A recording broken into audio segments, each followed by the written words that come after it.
been back to the academia in a while. It hasn't changed much, has it? Well, since we've got some time, want to go to the house of Dana? Paimon wants to do some reading! Ha! So you noticed! Well, you're too late. The Paimon you know and love is no more. You're looking at Paimon Plus, a new and improved treasure trove of travel know-how. Paimon Plus would like to find some new books to peruse. A gracious traveler like yourself wouldn't leave her companionless on her quest, right? Come on, this way!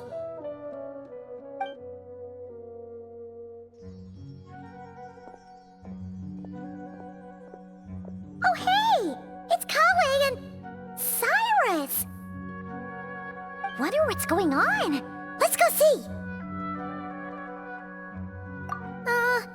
Well... You know what they say? Learning is a lifelong quest. Which means there's always another chance to read a book. But you never know when the next chance to reunite with an old friend will come along.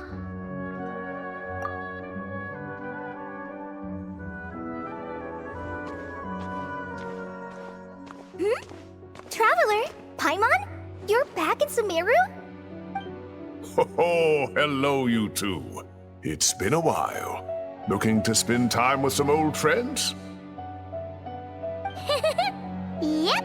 We saw some familiar faces, so we came to say hi. Ho ho! Excuse you, associating me with that woman. And if you're going to remember me that way, you should at least mention my tomato growing skills. So he's mad about the Zaha D part, and not the old man part? Well, Paimon's glad to see you in such good spirits, Cyrus. Must mean things are all good here in Sumeru. Ah, well, it's quite all right. I'm not the type to take offense at that kind of thing. You definitely are. Anyway, what were you and Kale chatting about just now? Ah, that. Well, it was quite a spontaneous meeting. I was leaving the sage's office when I spotted Kale in conversation with a Mahamata, and it looked serious. I thought something bad might have happened, so I hurried over as soon as the conversation ended. But as it turns out, our Kale is moving up in the world. The academia even hired her as a consultant. Wow! That's incredible! Oh, it's nothing, really. Look at that, so humble. Takes after me, she does. Not at all. Not at all. No, wait. I didn't mean that to sound like I don't think you're humble, Mr. Cyrus, because of course you are. I just,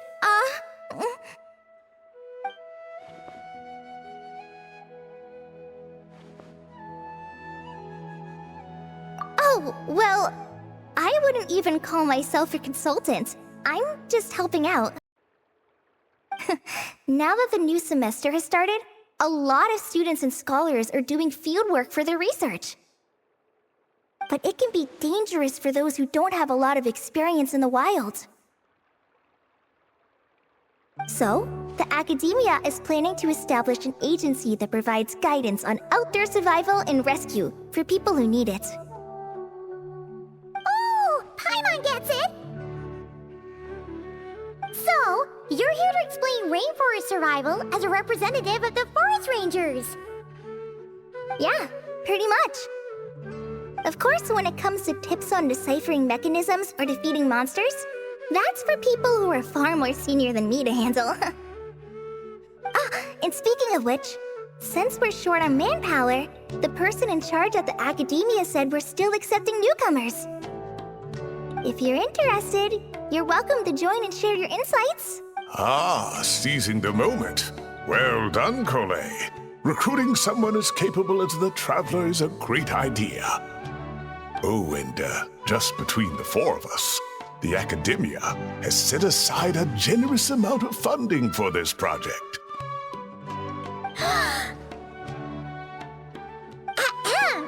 Well, since Kali's thrown her hat in the ring, we should help out too.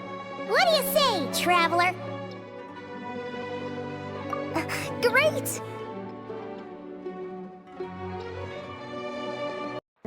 We're all supposed to meet up in Aru Village later, so I guess we'll regroup there.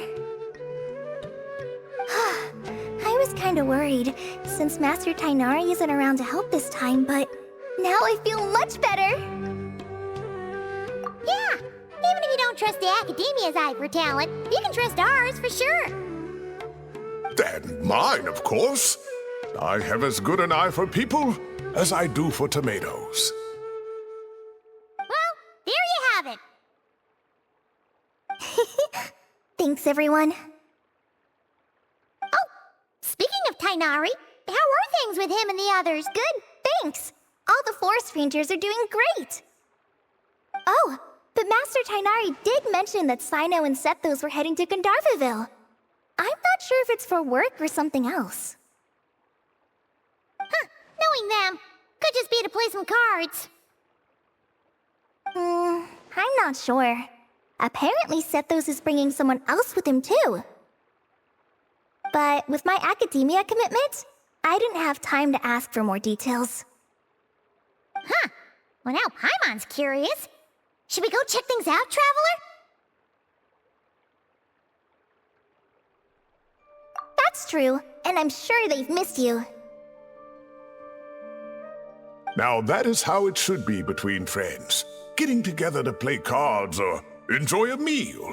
Yet here I am, stuck with Nephis, who only ever calls to talk about research. Well, I won't delay your reunion any longer. Until next time.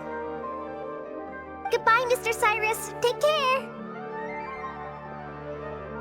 Alright, I should probably get going too. See you later, guys. Come find me in Aru Village when you're ready. Looking forward to seeing you shine, Kali.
Tainari's place.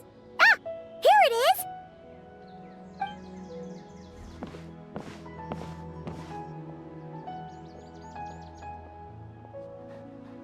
Sino! Sethos! Looks like the whole gang's here. Oh, and Layla's here too!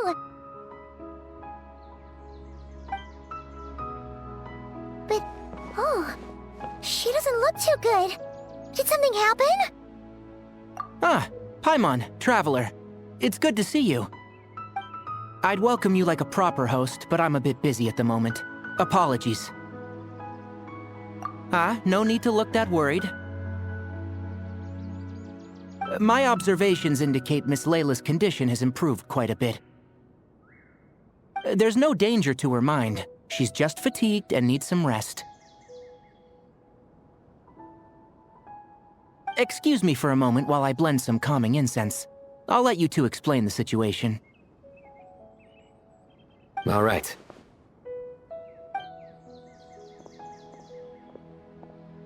What happened was, Sethos and a few members of the Temple of Silence rescued Layla, who was out in the desert trapped in a state of delirium. She had to be rescued? Oh, that sounds bad. That's all you're gonna say about it, Sino? I mean, we don't want people jumping to conclusions. That's all I can say about it. The person involved is unable to explain what happened to her, so we're limited in what we know. Sorry. My head... still dizzy. The moons... Exactly how many are there?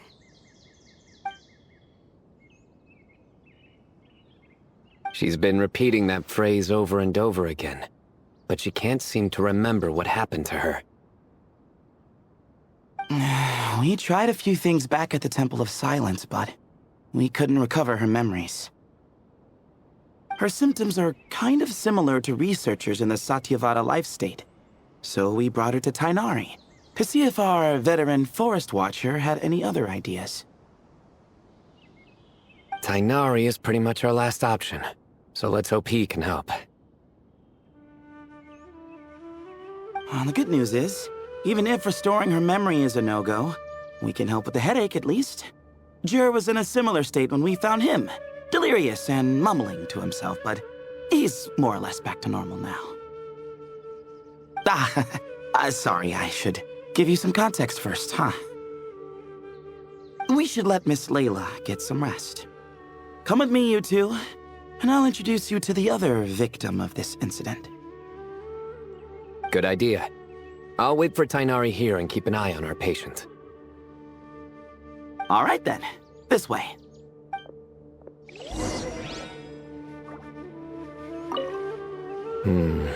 Something strange is going on.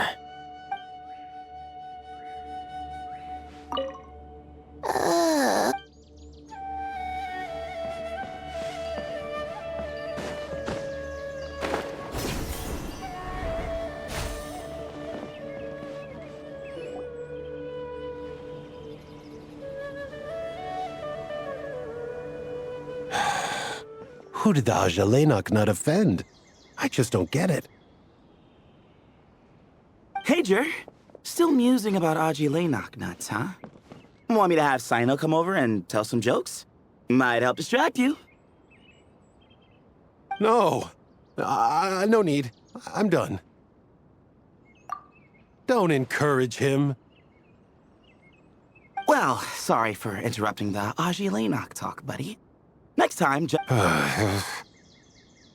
Hold on. So, what's the deal with the Aliaksandr nuts? Other than the bad Sino jokes.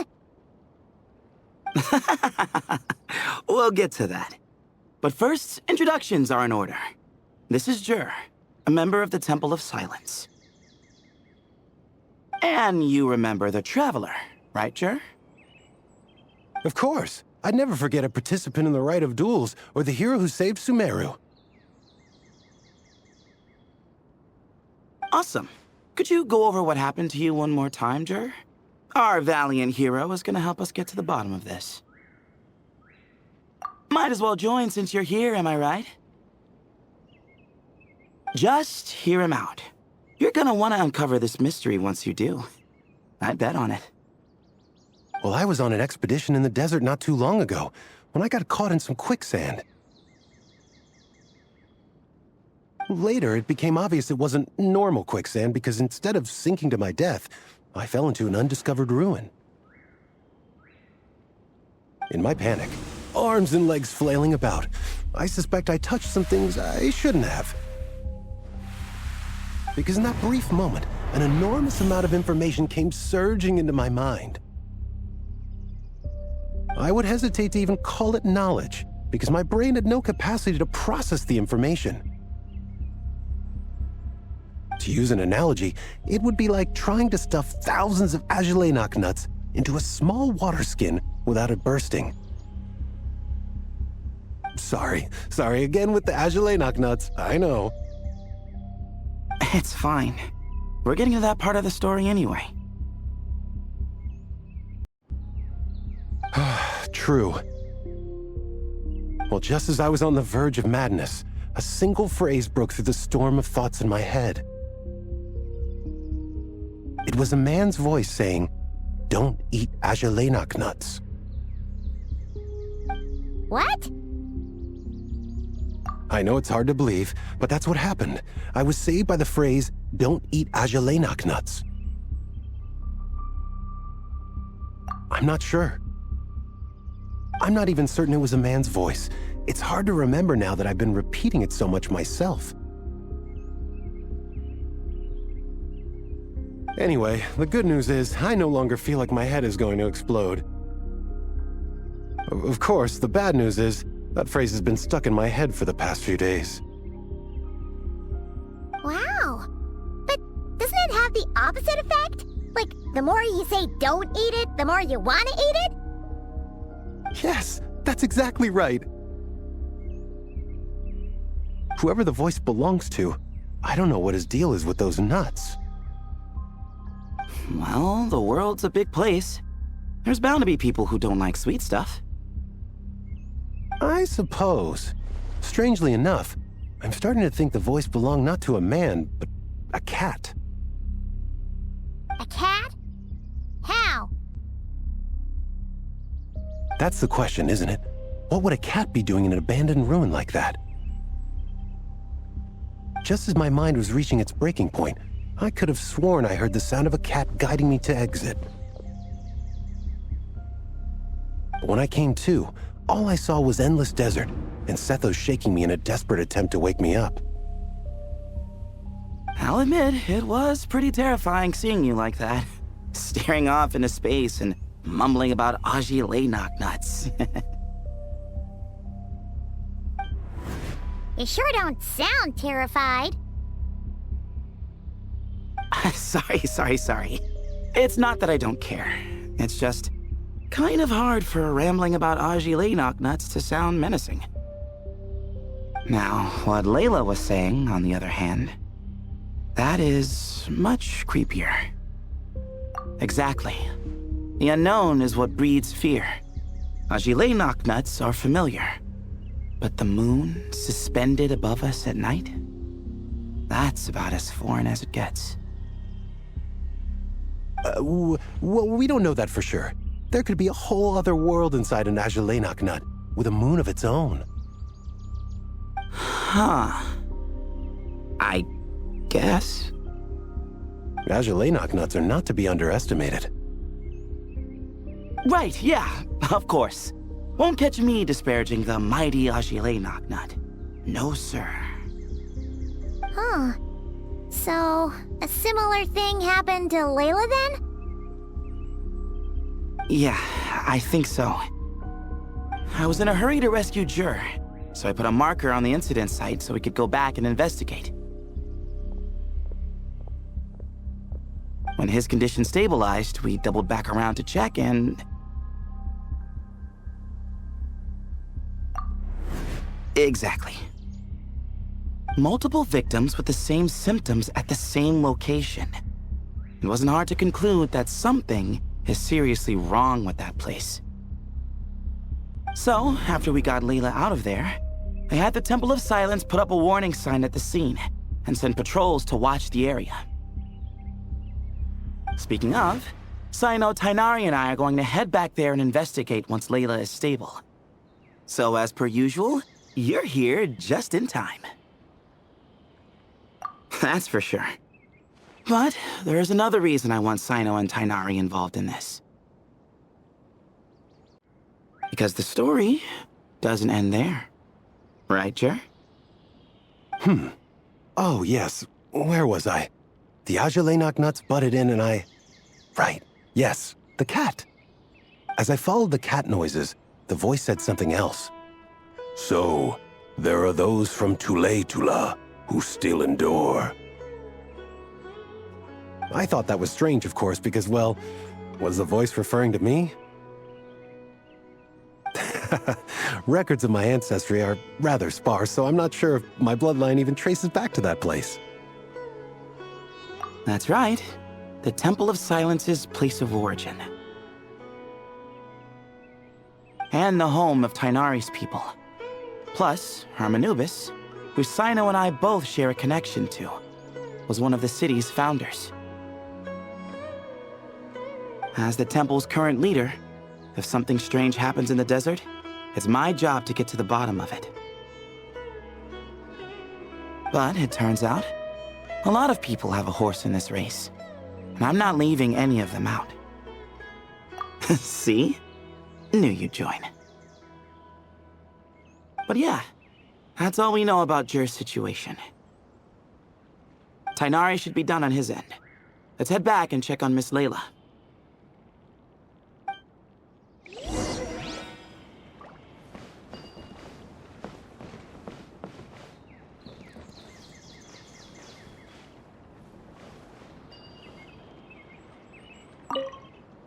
There are records in the Temple of Silence that speak of the ancient desert people's love of raising cats. Perhaps I encountered some ancestral cat spirit, long since passed on.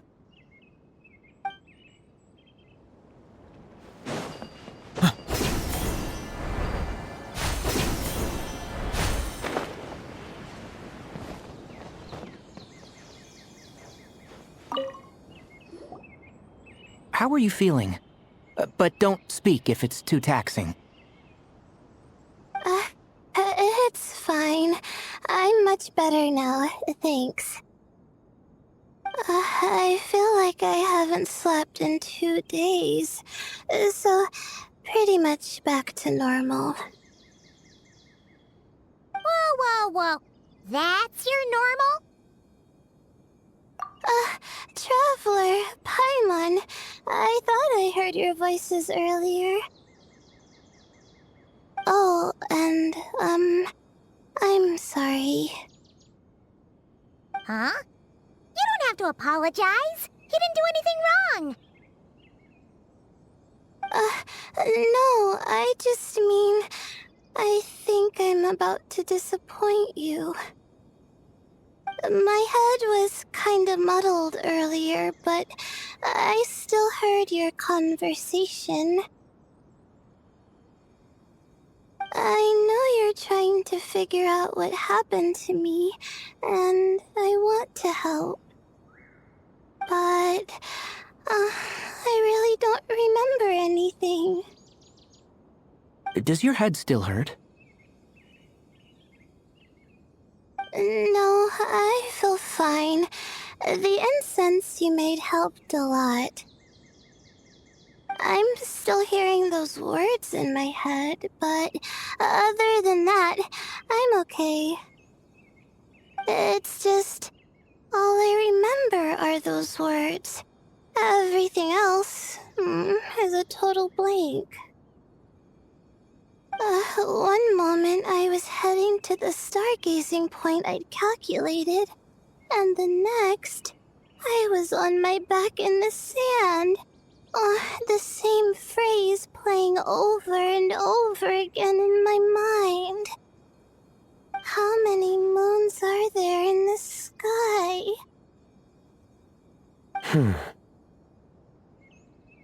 Sethos, did your friend Jur suffer from memory loss too? Not really.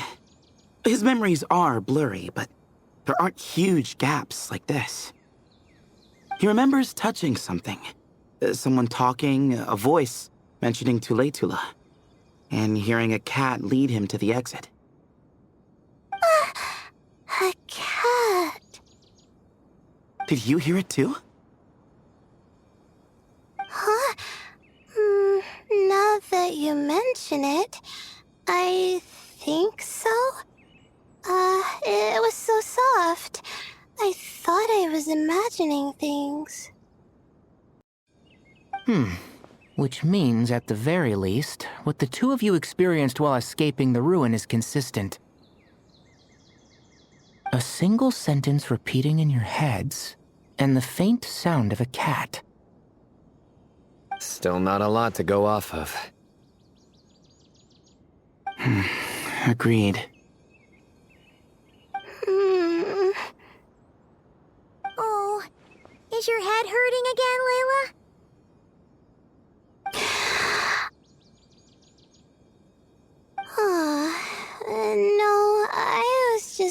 thinking.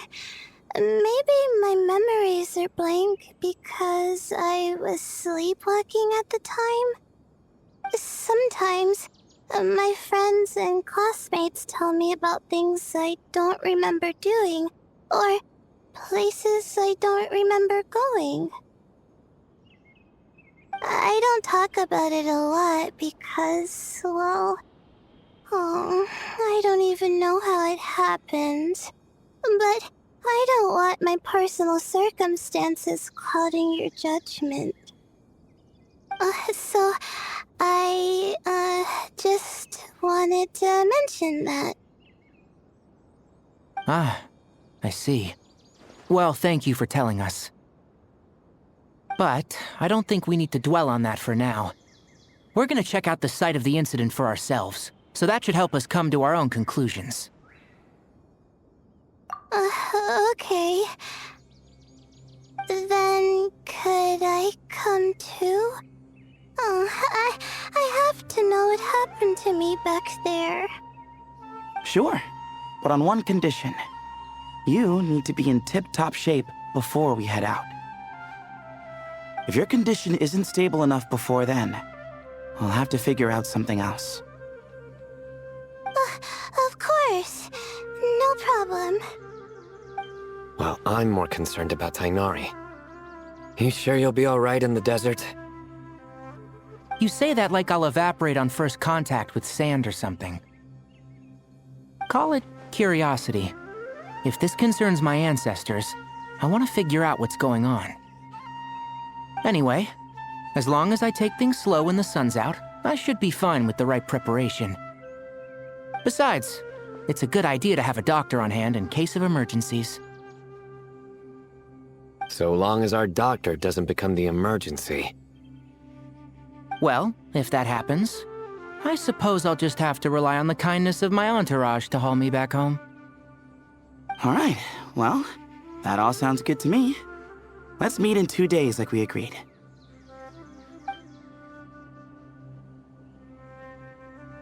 Jer and I are gonna head back to the Temple of Silence to do some research in the meantime. See you in a couple days.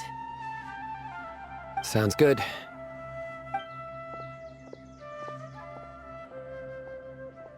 What about you, Layla? If you feel like you need more rest, I can arrange a room for you to stay in. No need. I've asked enough of you as it is. Besides, I feel a lot better. I should make it back to my dorm, no problem. You sure? Don't push it too hard, or you might end up sleepwalking along the way. Don't worry, I'll be fine. I have other things I need to do anyway. Like letting my advisor and classmates know that I'm fine, adjusting my stargazing schedule, things like that. If I don't get it all done, I doubt I'll be able to sit still, let alone stay here and get some rest. I'm not so sure that's... a much better idea. Thank you, Traveler. Of course, if anything starts to feel off, come back for a checkup right away. You'd better listen to him, Layla, or he'll feed you tasteless slop as a punishment. Punishment? You're the one who caught a cold. You're supposed to eat light when that happens. Besides, with your nose stuffed up like that, you couldn't taste anything to begin with. Huh. Is that so? And here I thought it was an in-taste-to-know issue. Should have seen that coming. You're off the clock, so now it's time for puns, huh? Oh, brother, not this again. Don't worry, Paimon. I understand. If you want me to stop, then Then? you'll have to call a plumber. Tell them someone's gotta pipe down. This is getting more insufferable by the second. already? Please.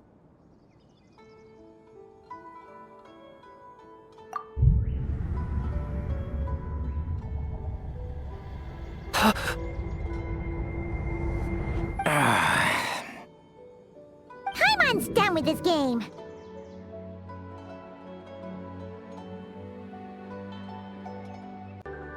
You win, okay? Let's just get out of here. Please.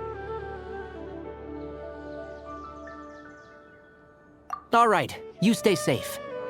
I'll try to stay sane.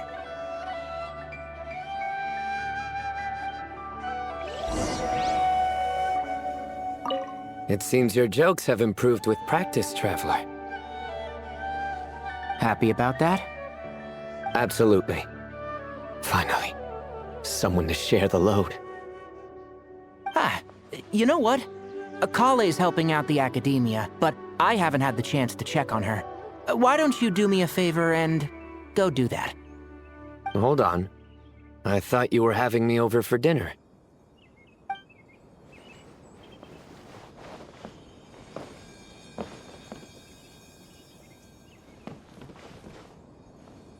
Surely that little girl must be leaving soon.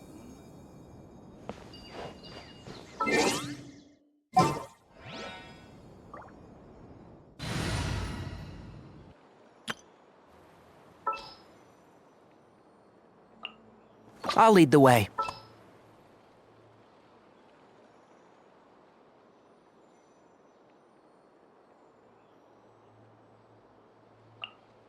I applied for vacation. You remember too, right? Bags packed and ready to roll.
Moons.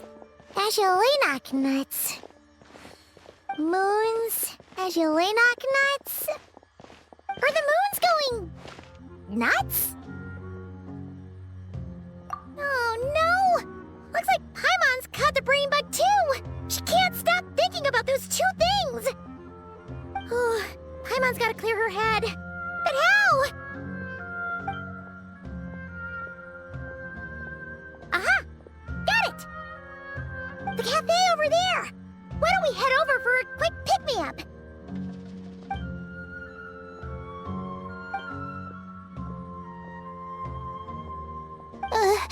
Sorry.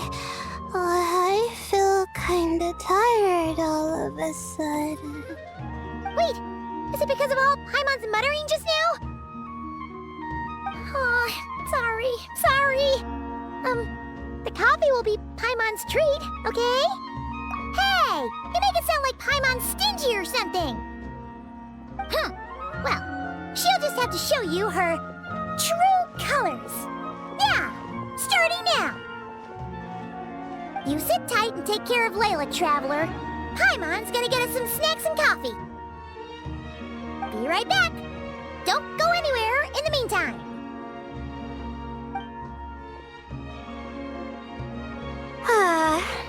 She's pushing herself again as always.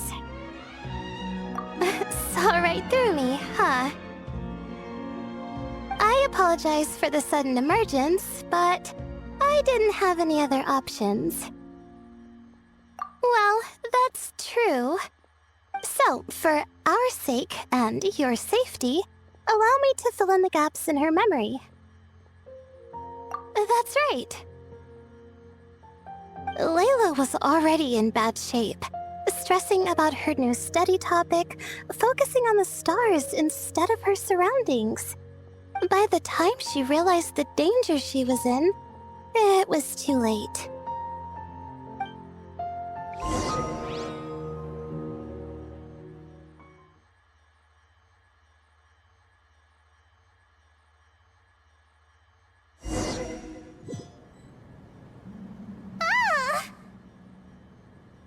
Quicksand near the ideal viewing spot? Wasn't expecting that. Looks like Layla's been under a lot of pressure lately. She hasn't been paying attention to her surroundings. But why would quicksand lead to a place like this? Well, all in all, looks like a common desert ruin. Guess there's nothing to do but try to find a way out. Oh, Layla, what have you gotten yourself into this time?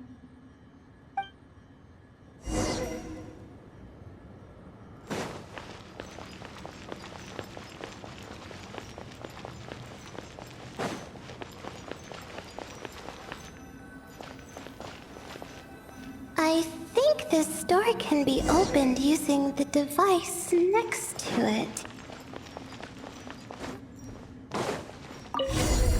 Just like I thought. Ugh, what was that? My head. It hurts.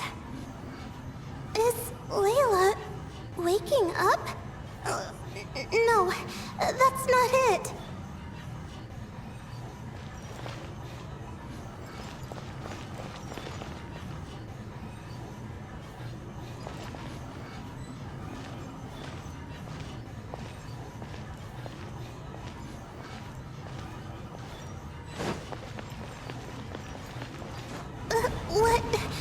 What's going on?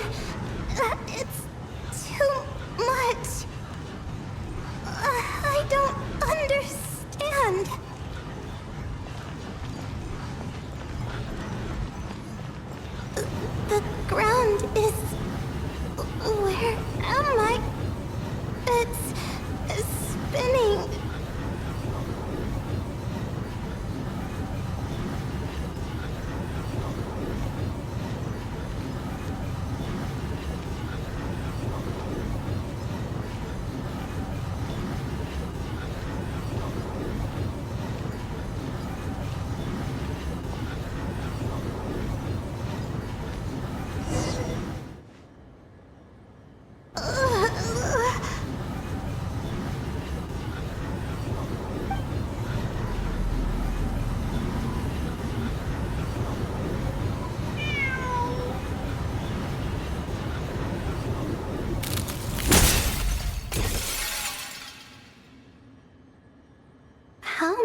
are there in the sky?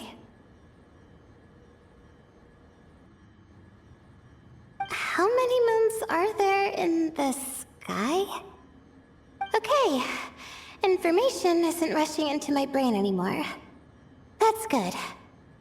How many moons are there in the sky? My head hurts, but there are no more dark spots in my vision, and I can see in front of me. How many moons are there in the sky? What's going on? The same thought keeps popping into my head. What does it mean? How many moons are there in the sky? Isn't there just one?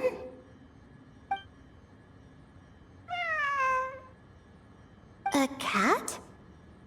I think there was one earlier, too.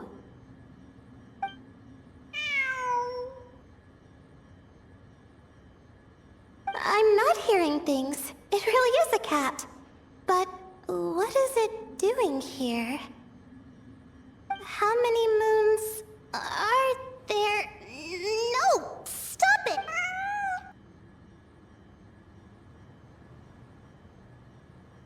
Does it want me to follow its cries? Well, it's not like I've got other options. Come on, Layla. You can do this.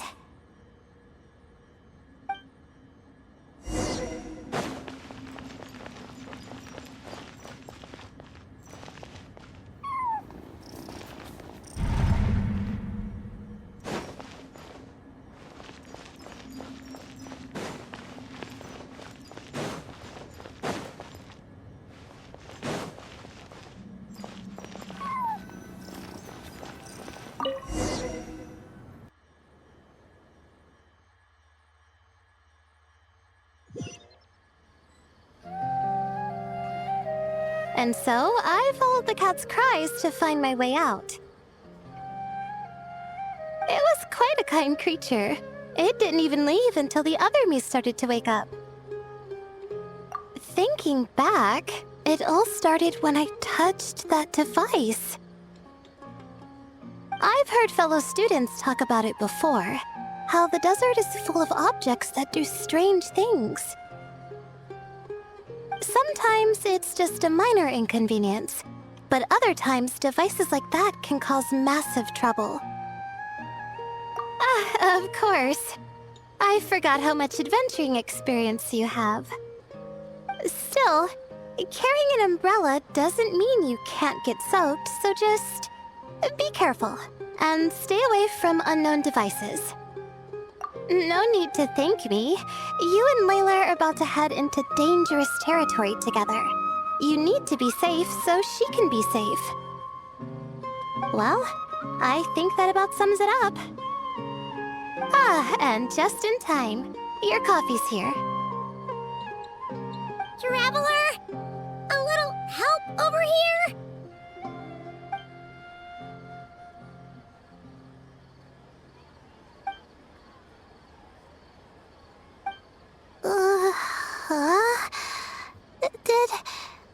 Did I fall asleep? Wow! Paimon didn't even know she had such an impressive skill! Ha! Does that mean since Paimon bought this coffee, it would just make you sleepier? A beverage that puts people to sleep. Better saved for work hours, I think. What? So you can nap on the job? Who does that? Huh? Oh. Beep boop. Oops. Oh, hey them! Kave! Nice to see you! Oh, and you too, Marak!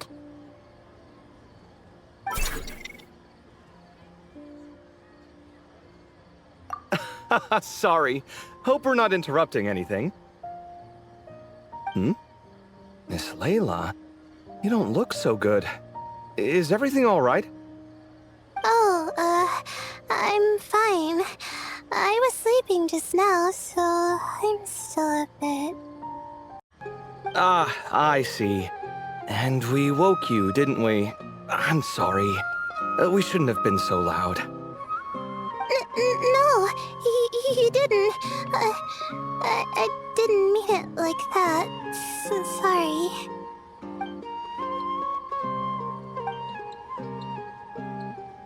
Wait, where are you going? You just got here. I'm going to do what I came here to do. Which is? Buy coffee beans?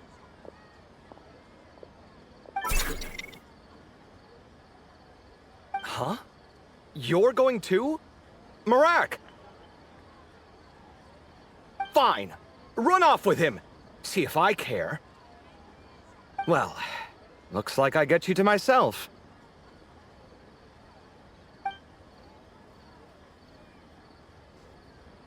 It's been a while, hasn't it?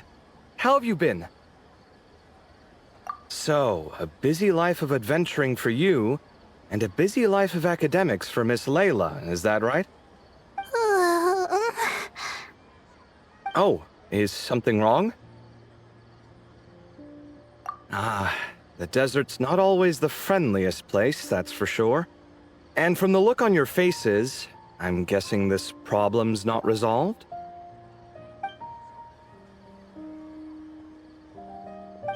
Don't force yourself to talk about it, of course. But I've worked on several projects in the desert before, so if there's anything I can do to help, just say the word. No, I don't have anything to hide. It's just complicated, so explaining might take time. Ah, well, lucky for us, I've got that in spades. Yes, you have been quite sedentary recently. Excuse me? I've been going about work as normal, thank you. And, might I add, you do way less work than me. I do the amount of work that is required of me. Ah, yes, you and your stellar work ethic. The stuff of legends. Oh, now look what you've done. I've lost my train of thought. Where were we? The problem in the desert. Wait, you were listening earlier? Oh, we're giving the silent treatment now? Mature, very mature. Continue, Miss Layla. I'm curious as to how this incident unfolded. What did I tell you? This one doesn't have enough to do. Alright, well...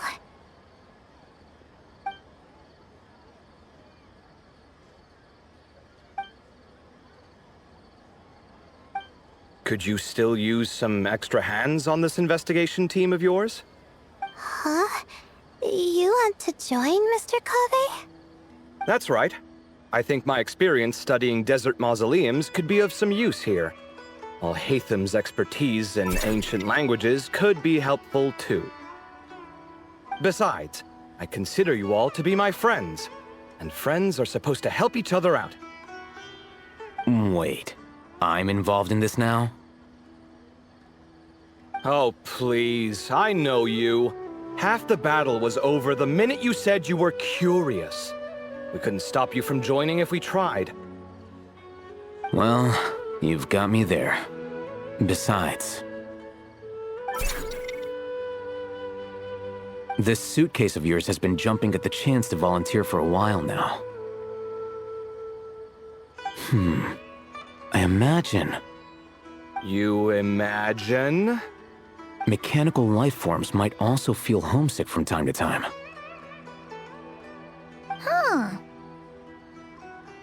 Huh. Now that you mention it, Marak's core was a component sourced from the desert. That could prove useful.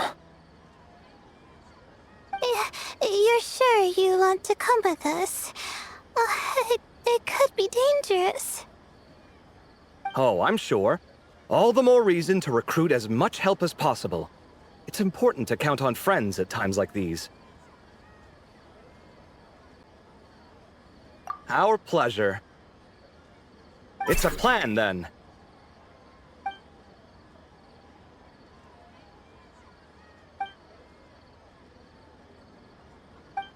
All right, we'll head back to our place to get ready. This one hasn't been on a trip in a while. Chances are, he doesn't even remember how to pack a suitcase. I'm not worried. It'll get done. Somehow. Would it kill you to help every once in a while? I do help. It's called moral support. Oh, of course. And I am ever so grateful. Goodbye, you three. We'll see you soon!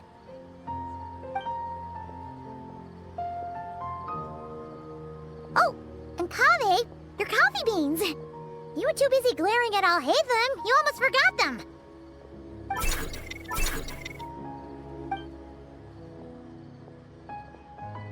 Well, we're pretty close to the academia now. I should be fine from here. Thanks for the coffee, Paimon. I feel much better now. Right. I'll follow the doctor's orders. Or try to, at least.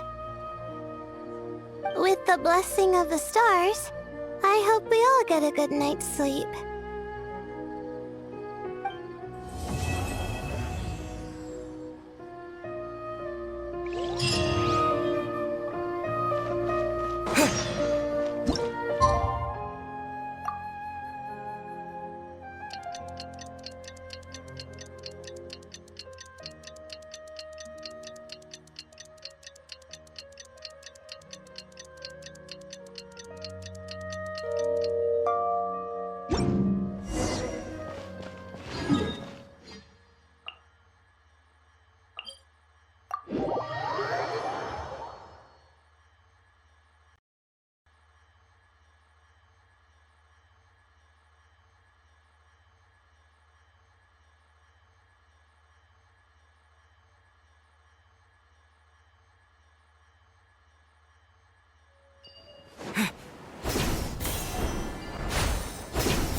Looking at the map, we should be getting close. Speaking of which, the closer we get, the more Paimon's heart feels like it's beating out of her chest. Excitement! Yeah, sure, that's it. Oh look, it's Tainari and the others. Everyone's here bright and early. Yeah, the desert's a pretty harsh environment. Better to travel at night and beat the heat. Hey everyone! We're here! Ah, right on time. You don't need to worry about me. It's not too hot yet, and I'm properly hydrated. All right, we're just waiting on the two people Miss Layla mentioned, and then we'll be set. He's staying behind. If we don't make it back after a certain time, he'll be in charge of rescue operations. You can count on me. Nice! You thought of everything! Oh, and Cyrus said he'll be in Aru Village, so he's also available if we need help. Haha! Amazing! Having people to watch our back is making Paimon a lot less nervous. Yeah, I did. After hearing about what happened, my advisor gave me some time off to rest. So, my studies are on hold for now. Then, does your advisor know you're back in the desert to investigate? Yes, but I was only allowed to come after I mentioned that General Mahamatra would be there too. Haha! Quite the reputation you've got there, Sino. Something wrong? You haven't said a word this whole time. Are you in a bad mood or something? No. Being skilled with words also means being a good listener. I'm just reflecting on what you're saying. Oh, Hatham! Kaveh! Ha! Over here!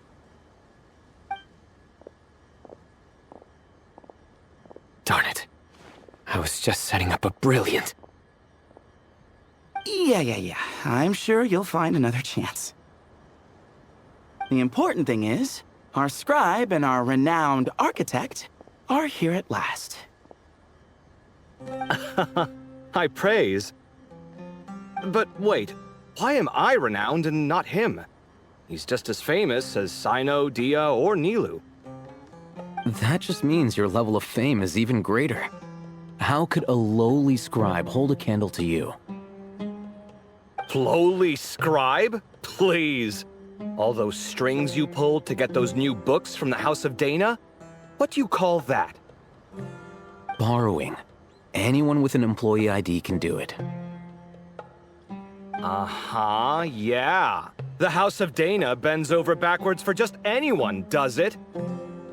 Send a report to Lesser Lord Kusanali then. Let her know someone at the Academia is abusing their position. Hey! I never said abusing! Impressive verbal sparring, as always.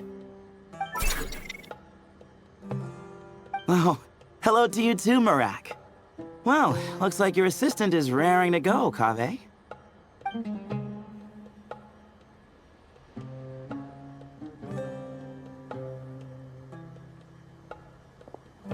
So, I say we get this show on the road. No sense delaying the inevitable. No need. We're in this together, remember? Sure. This is the entrance, yeah? Yes. Perfect. Then, if we're all set, let's get moving.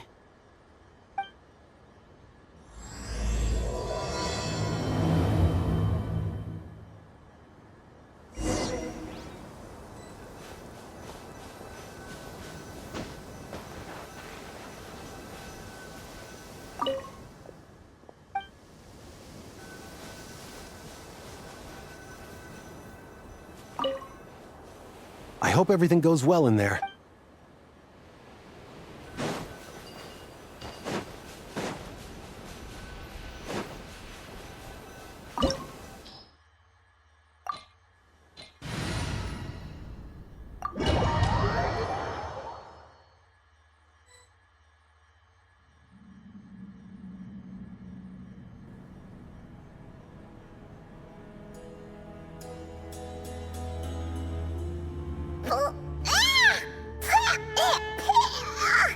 Paimon's mouth is full of sand! Ugh. So that's what falling into quicksand feels like? If this was quicksand, we would have struggled to breathe. No. I think this was regular sand, and we didn't sink into it. We fell through it. Agreed. In other words, sounds like a you problem, Paimon. Ha ha, very funny. No way, Paimon's the only one. Ha! See? What? I'm the only one with sand in my shoes? Yeah, right.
probably means he didn't run into any.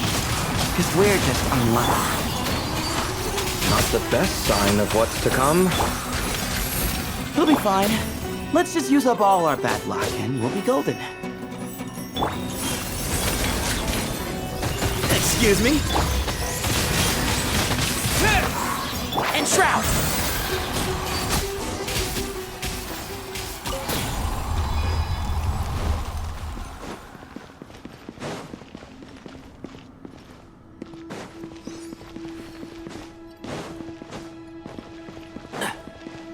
Keep up.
Well, that goes without saying.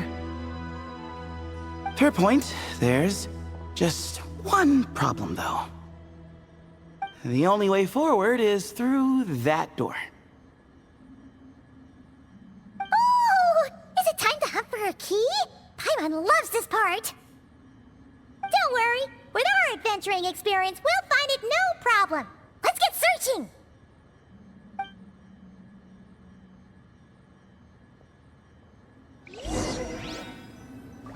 Marak, wait!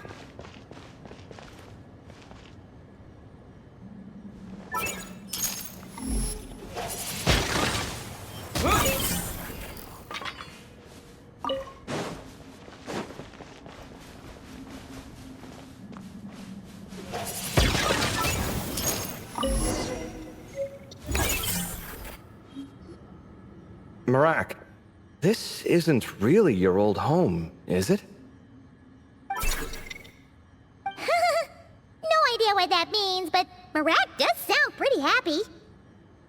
So, mechanical life forms do have the capacity to miss home. A novel discovery. Well, with Marak leading the way, we should be safe, right?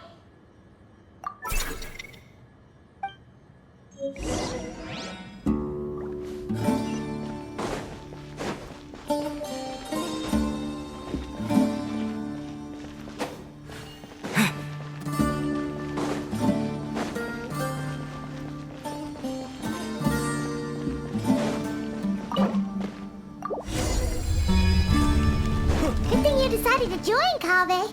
Otherwise, our investigation would have ended at that door. It was nothing that I did. You should thank Marak instead.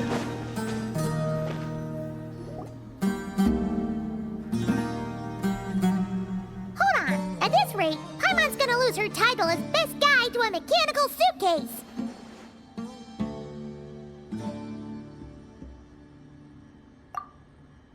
Aw, thanks. Hey, wait.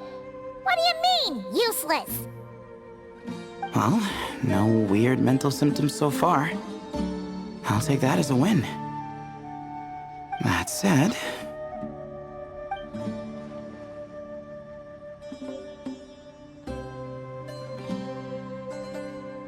There are 3 doors here. So, we split up. Divide and conquer. Otherwise, this whole thing is in ruins. No pun intended on that last part. I swear.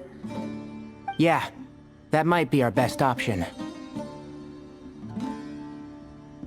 good idea. And the minute things go south, we go back the way we came. Ooh, this is getting exciting! So, who's teaming up with who? Paimon calls dibs on the Traveler!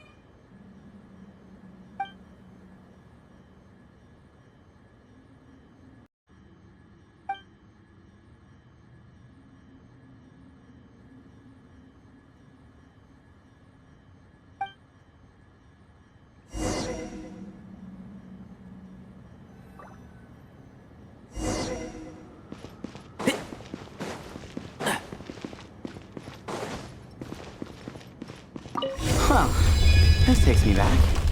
Last time we were in the desert together, the two of you came all the way out here to gang up on me.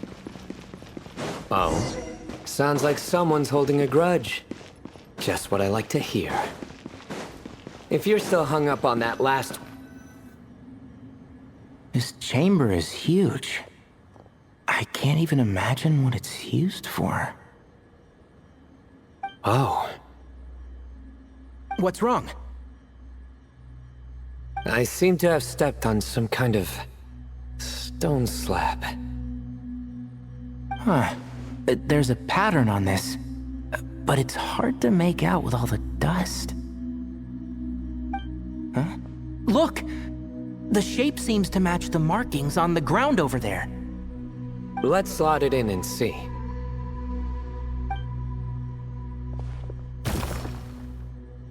And we have a match.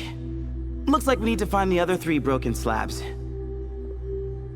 Let's search the area, but be careful where you step.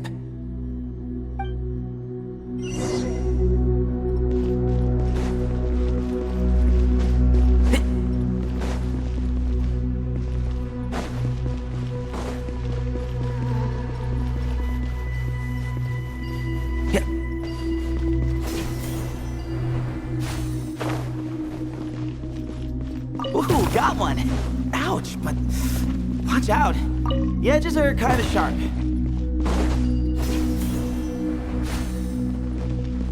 I've got the 3rd piece.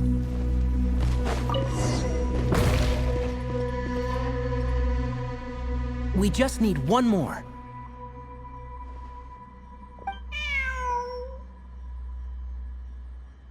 Huh. Look, a cat. Could it be the same one Jer mentioned? I don't think we need to worry about startling him. Yeah. If anything, it seems like he wants us to follow.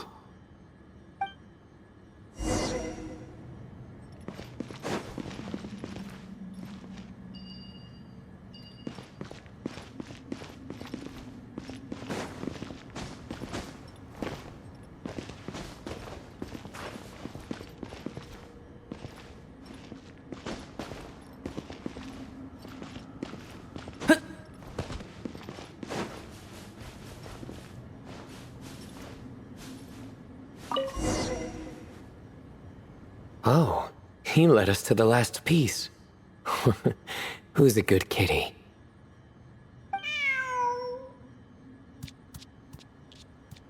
I never thought I'd hear you say something like that. You've clearly never heard how the professor talks to his tomatoes, then.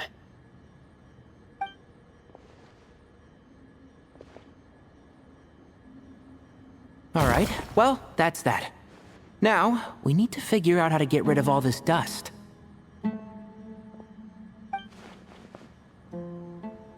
Behold, the great Vayu Viastra.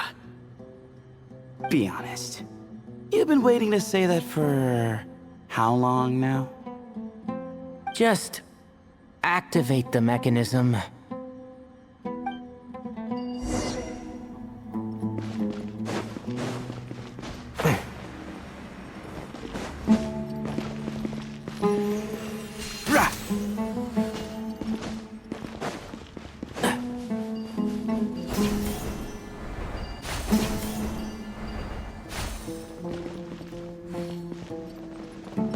One with the force.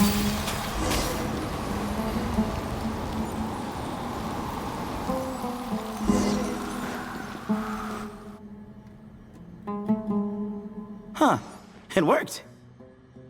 It's a picture of... 3 Hermanubises? That can't be right. The ears aren't vertical. Oh, true. And the lugs fall short. My hat is much better looking.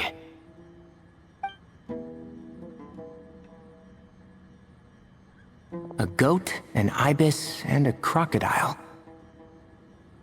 Oh, wow. Our botanist knows more than just plants. Riveting observation. I was just thinking. These 3 figures look a lot like the 7 pillars of King Deshret. That's right. These are our colleagues. Our what now? You sure about that? Just kidding. But what I meant by that is, these were Hermanubis' colleagues back then. The middle one is the Goat King Hereshef, Minister of Ministers, the god Amun's most trusted chancellor. Records say he was the deputy king of the Desert Sands, chief among the 7 pillars. Someone even more impressive than Hermanubis? I wonder if that ever got his goat.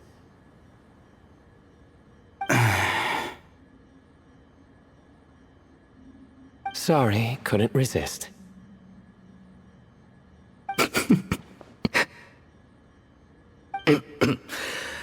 Okay, that was a good one.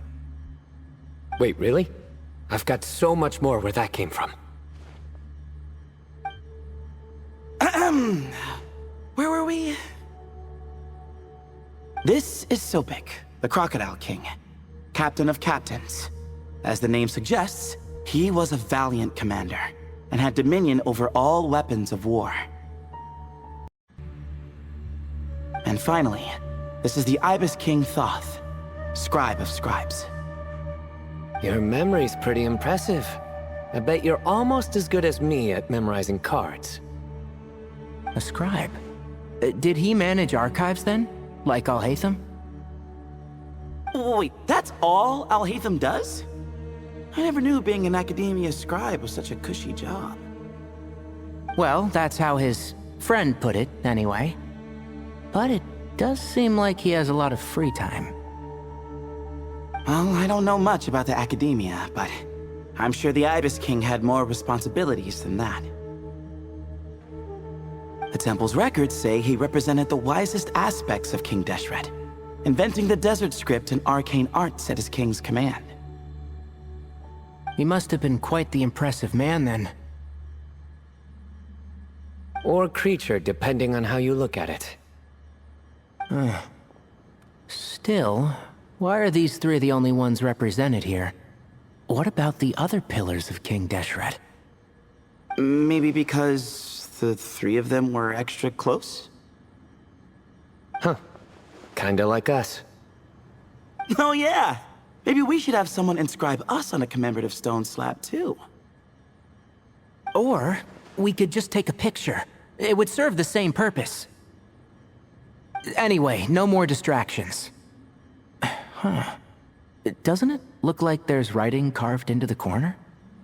Huh. There is. And it's in the ancient desert script too.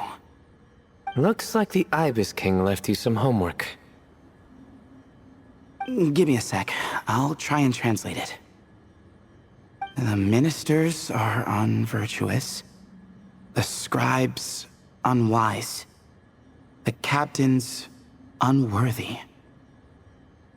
My end is not humanity's end. Hereby bestow upon you all the far side of eternity. Wait, so they went to Aru? It doesn't sound like it was their idea. The far side of eternity is said to be the final land of dreams for all desert dwellers. But if such a place did exist, wouldn't it also be an inescapable prison? Yes, and based on the writing here, it's clear King Deshret wasn't pleased with these 3. this gift he bestowed upon them seems more like a punishment. Such is the power of a king, I suppose. Which means the goat's the one who got in the end. Huh. Yep, not as good the second time. What? Impossible. Well, looks like that's all we can learn here. Should we keep going? Yes, no time to waste.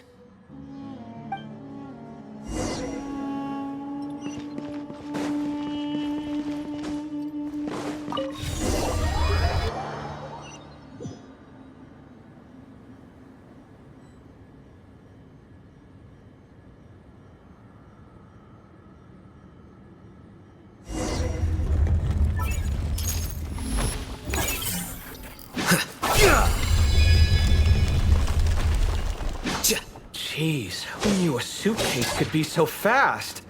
Marak is nothing like this when it comes to housework. Hey, wait up! The scout's job is to take the lead.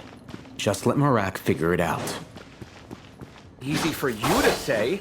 I'll be the one doing the repairs if something happens. Why don't you go scout ahead then? When I think of a comeback, I'll let you know. Oh, Marak stopped. What is it? Found something?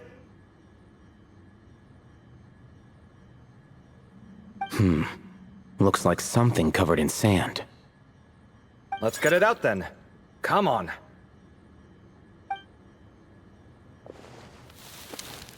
Oh, it's a stone slab. Good job, Marak. Let's take a look. Huh. Looks like this part of the picture goes over there?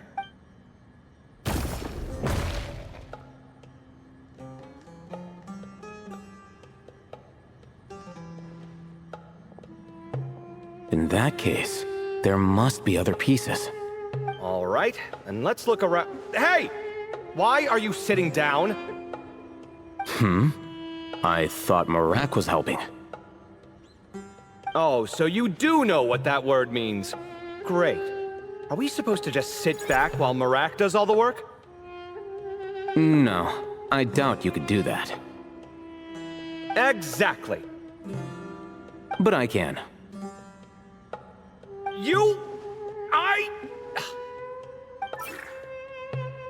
See? It's all coming back to me. How insufferable it is to work with this no-good, do-nothing... We could be more efficient, I agree. I'll work on this piece. You take care of the rest.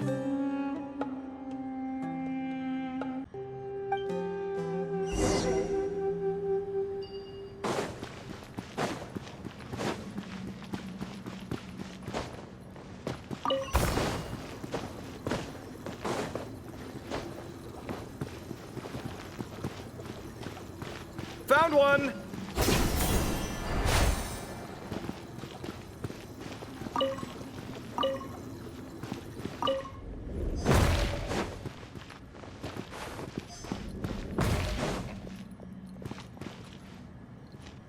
Good teamwork. Looks like we found them all. The pieces fit together like a glove.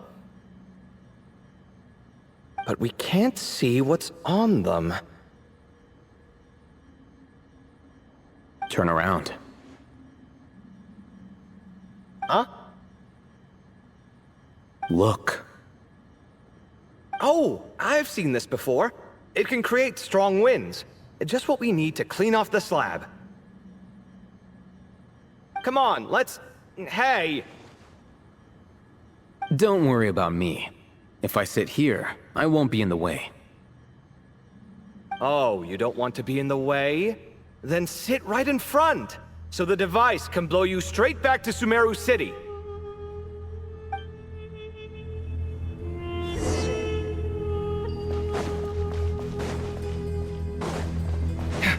Scanning.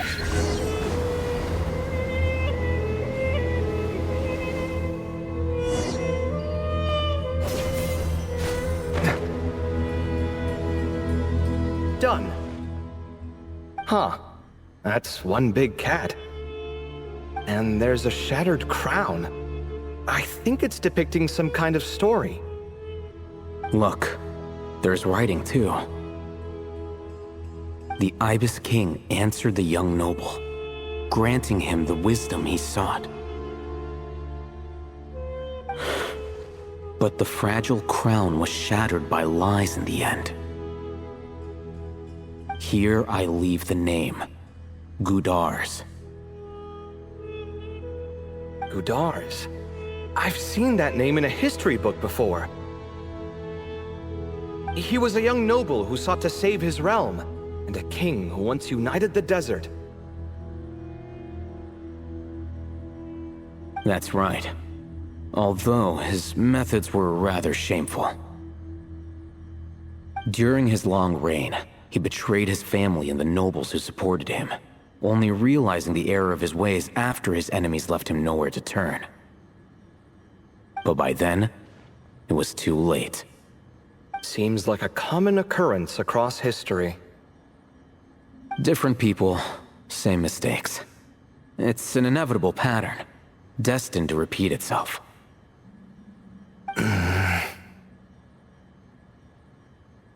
The writing mentions the Ibis King, but a cat is depicted here. Does that mean... So far, what's depicted on the slab seems true to history. In which case, this cat is either a proxy for the Ibis King or a manifestation of said king himself. Exaggeration is a common method ancient records use to highlight a being of higher status. And as we know, Layla and Jur both heard the sound of a cat while escaping the ruin. You're saying the Ibis King, one of the legendary 7 pillars of King Deshret, is here, still helping those in need? I'm saying we can't rule it out. Wait, there it is! The cat!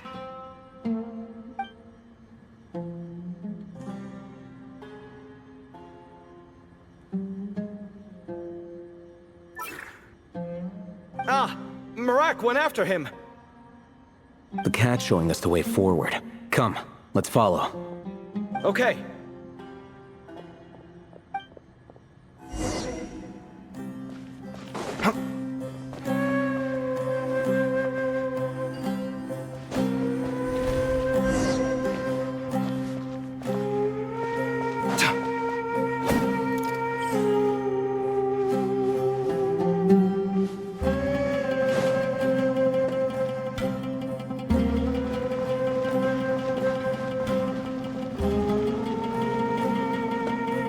Huh.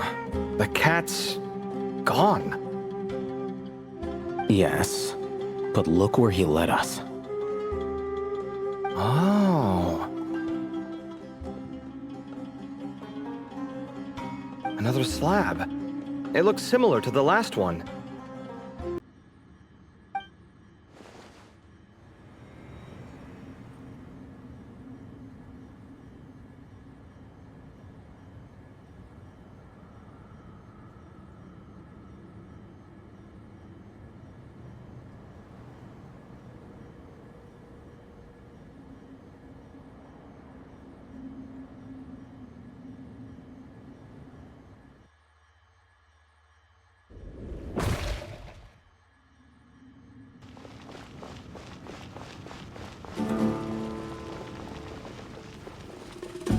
Huh.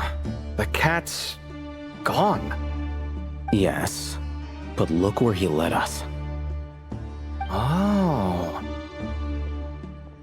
Another slab. It looks similar to the last one.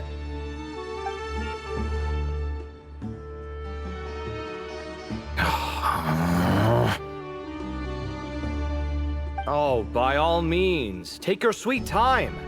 Wouldn't want you to overexert yourself.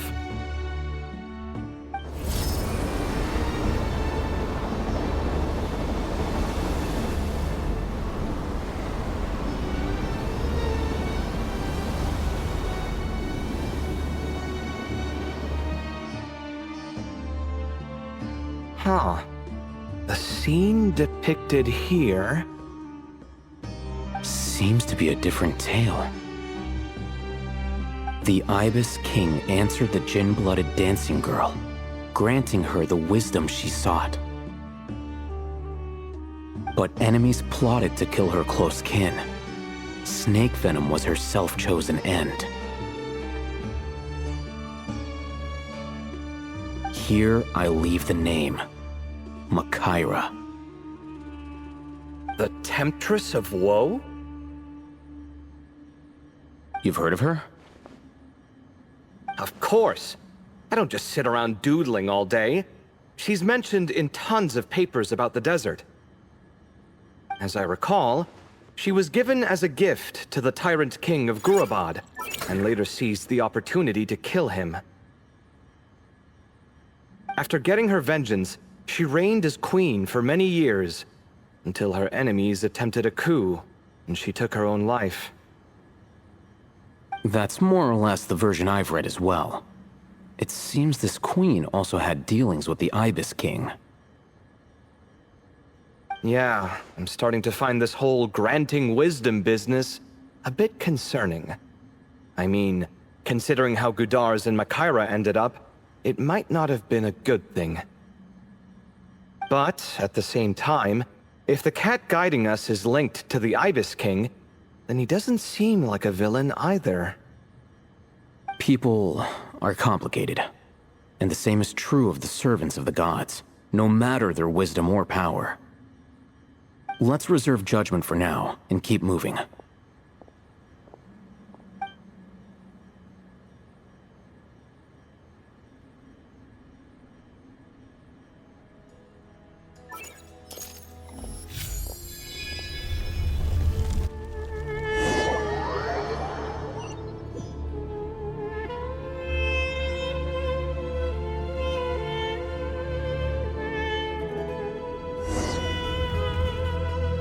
Oh, Paimon meant to ask earlier. Have your memories come back, Layla? No, sorry. To be honest, nothing about this experience feels familiar. Besides, my focus is the stars, so I don't spend a lot of time exploring ancient ruins. Guess that makes us the senior researchers in this scenario. Stick close, all right, Layla? Okay.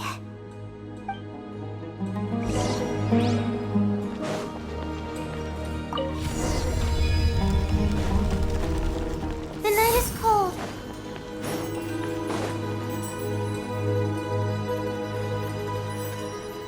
Wow. What a tall ceiling. Yeah. For such a big place, it's so empty. Like no one ever lived here. Sure must have been boring to live in ancient times, staring at ceilings all day. Now that you mention it, I've heard some people used to draw star maps on their vaulted ceilings.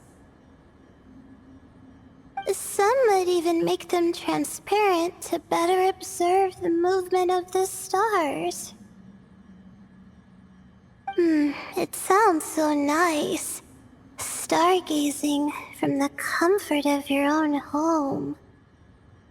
Wait a second. I think I see something up there. Huh? How is Paimon supposed to do that? Oh, right. Flying. Duh. Alright. Sit tight, everyone. Adventurer Paimon will be right back.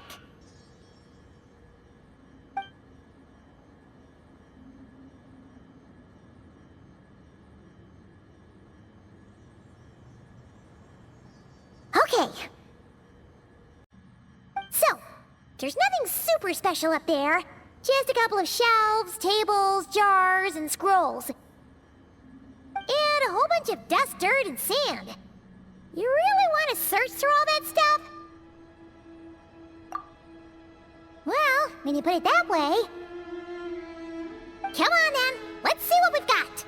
Paimon's hoping for something super valuable. Thanks. I'll stick close.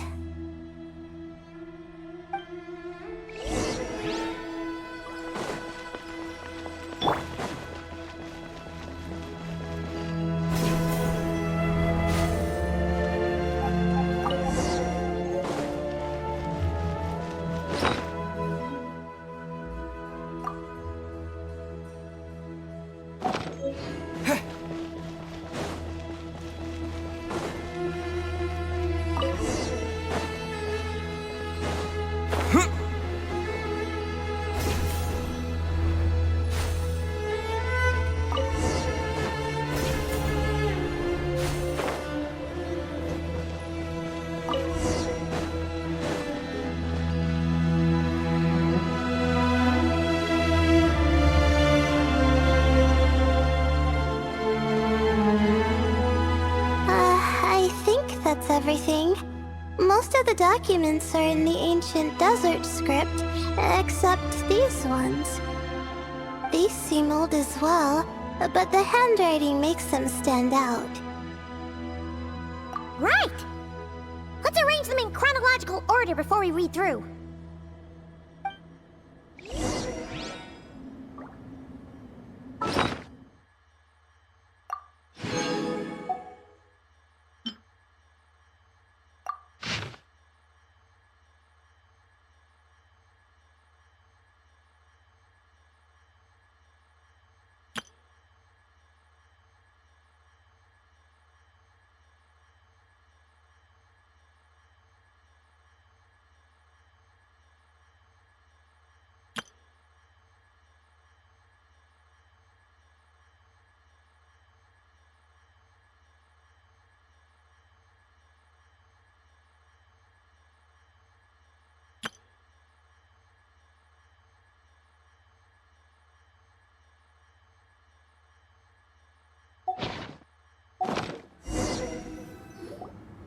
Okay, now let's take a look.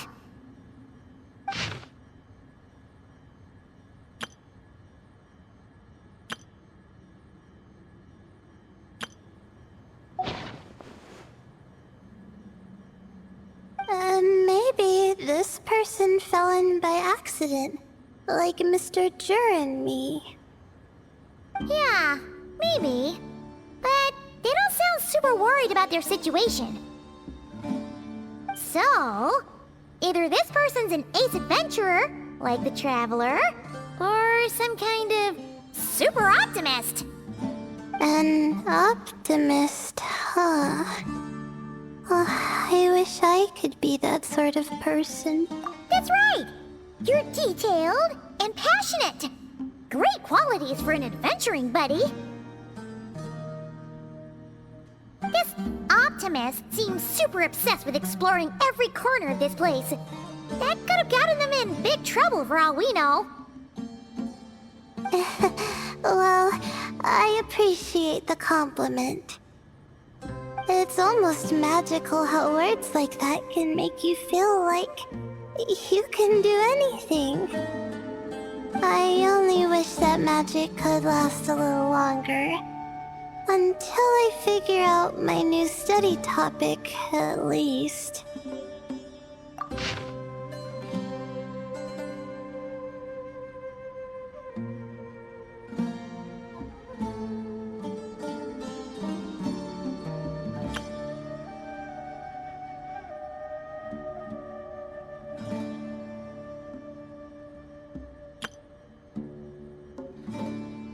Oh, looks like you were spot on, Paimon.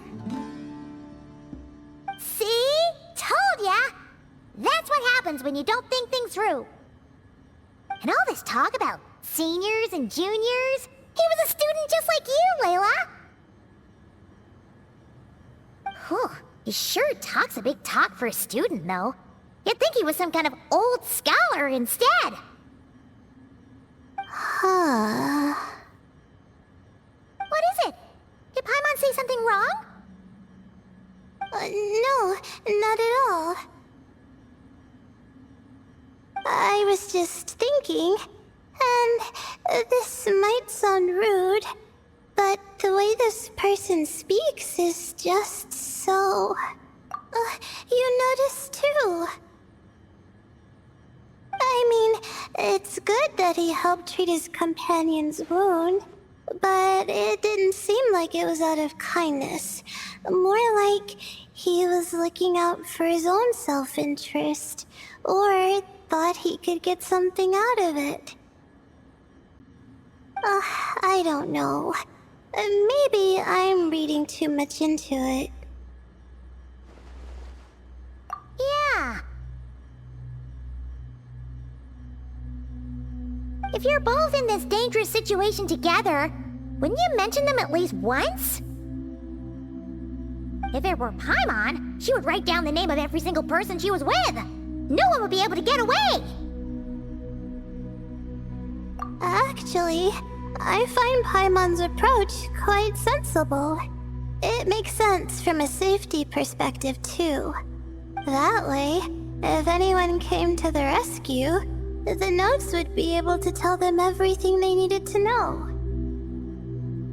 Whoa! That's genius-level thinking! Well, I learned that from Madame Farazan, actually. I'm not speaking from personal experience or anything. Oh, no! I'm just a student. It's fine! You taught us something, so you're our teacher. Simple as that. Anyway, from the looks of things, the student who left these notes behind was pretty weird. Let's keep reading.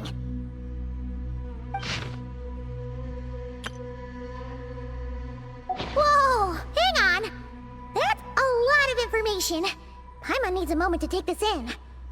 The Ibis King. So... did this person actually meet the Ibis King here? Sorry. Who? Jeez, not again! Stop teasing her, Traveler! You know she was asking about Nefer. Anyway, Nefer's, a friend of ours. And she's mentioned the Ibis King before, but not in much detail.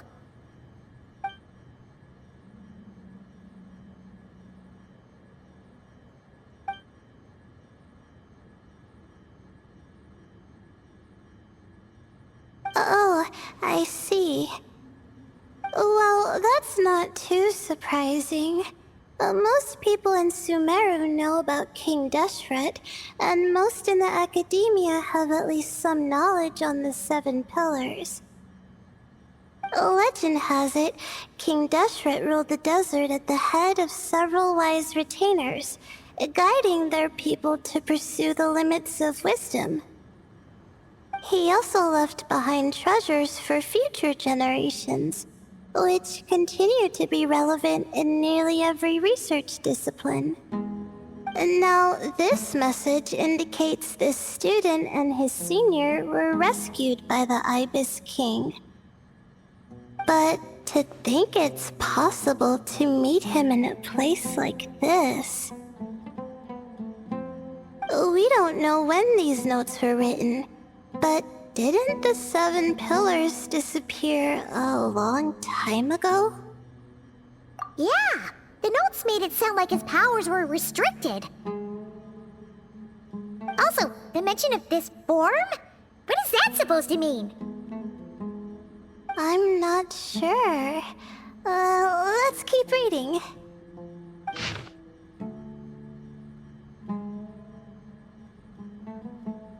Oh, this is the last page. There's even a signature at the end. Well, sounds like they made it out. Guess it was a happy ending after all. Wait. But it says, the Ibis King cannot be trusted. Huh. Our friend said something similar. That the Ibis King was a liar. And the notes did make it seem like something wasn't quite right with him. Maybe he wasn't one of the Seven Pillars at all, but some kind of con artist. Great, Ibis King! If you heard that, Paimon didn't mean it. Please forgive her. Don't trap us here. I think Paimon raises a good point. Let's keep our guard up just in case. Alright, I think that's all the clues around here. How about we... Oh, it's Marak! That means Kaveh and the others should be around here, right? Hello? Anyone up there? Can you hear us? Yeah, we can! You know, sound travels just fine in an empty chamber like this. You don't have to shout. Of course, if you're shouting to express your excitement at being reunited, by all means, pretend I never said anything. Yelling like this is kinda exhausting. Come on, let's head back down.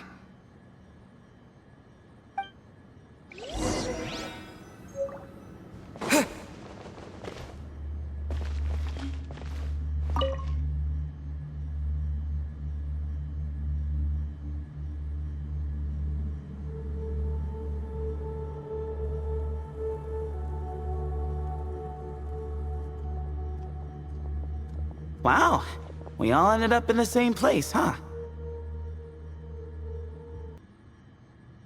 Yeah, what a coincidence. Indeed. Or as I like to call it, the chai factor.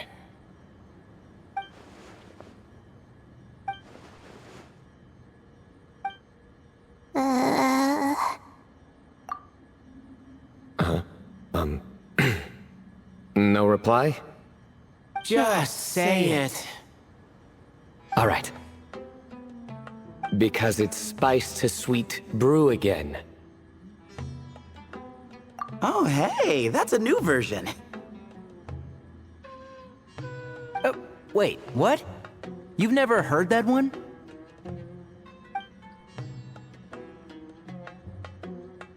What are you looking for? A place to sit and read my book. Oh, great. What else is new? Well, looks like everyone made it through unscathed. Let's take this chance to get some water, rest a bit, and discuss what we learned. Sound good? Yeah, let's debrief.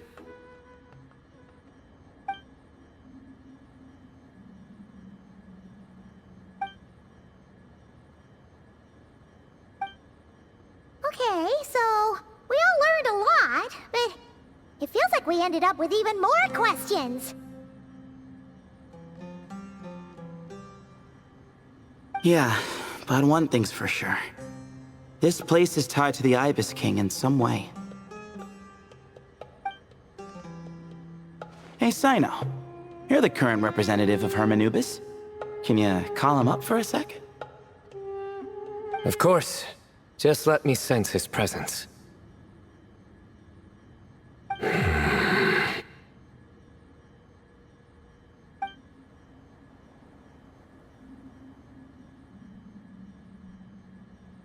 Just kidding. I can't sense him at all.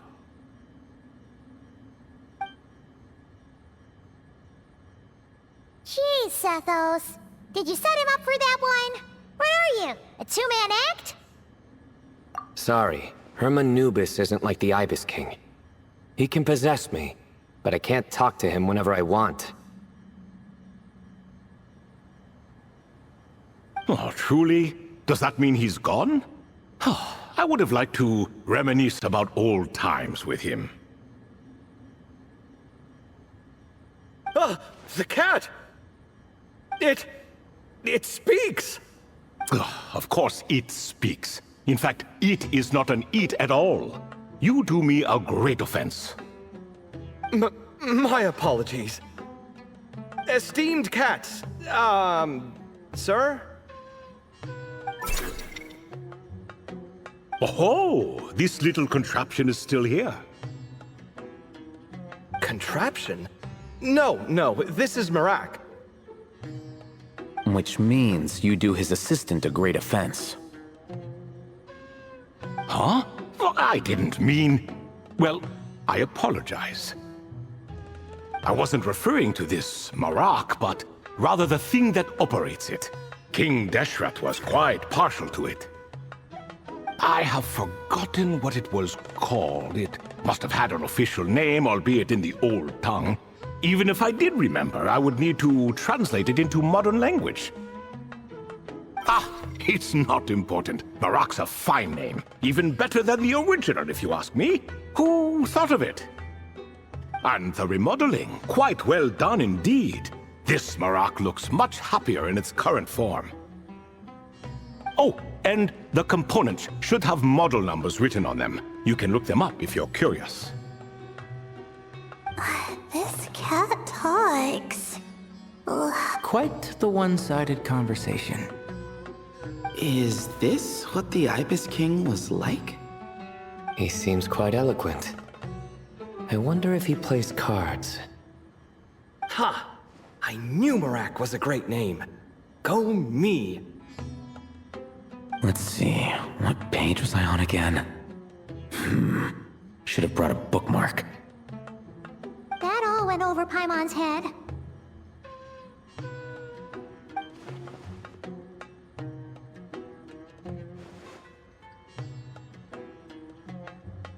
Hello indeed. For you to know my name. Yes, I was not mistaken. You are special among your companions. But you are all guests. It is only proper to invite you in. Come then, this way.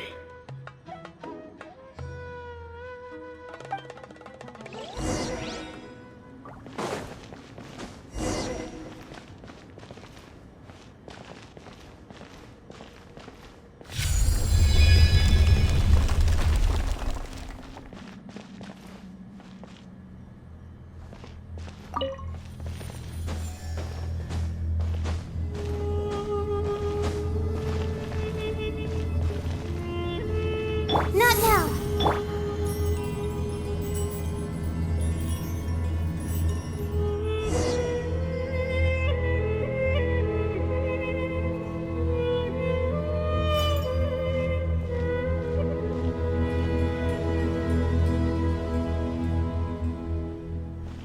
Welcome to my humble abode.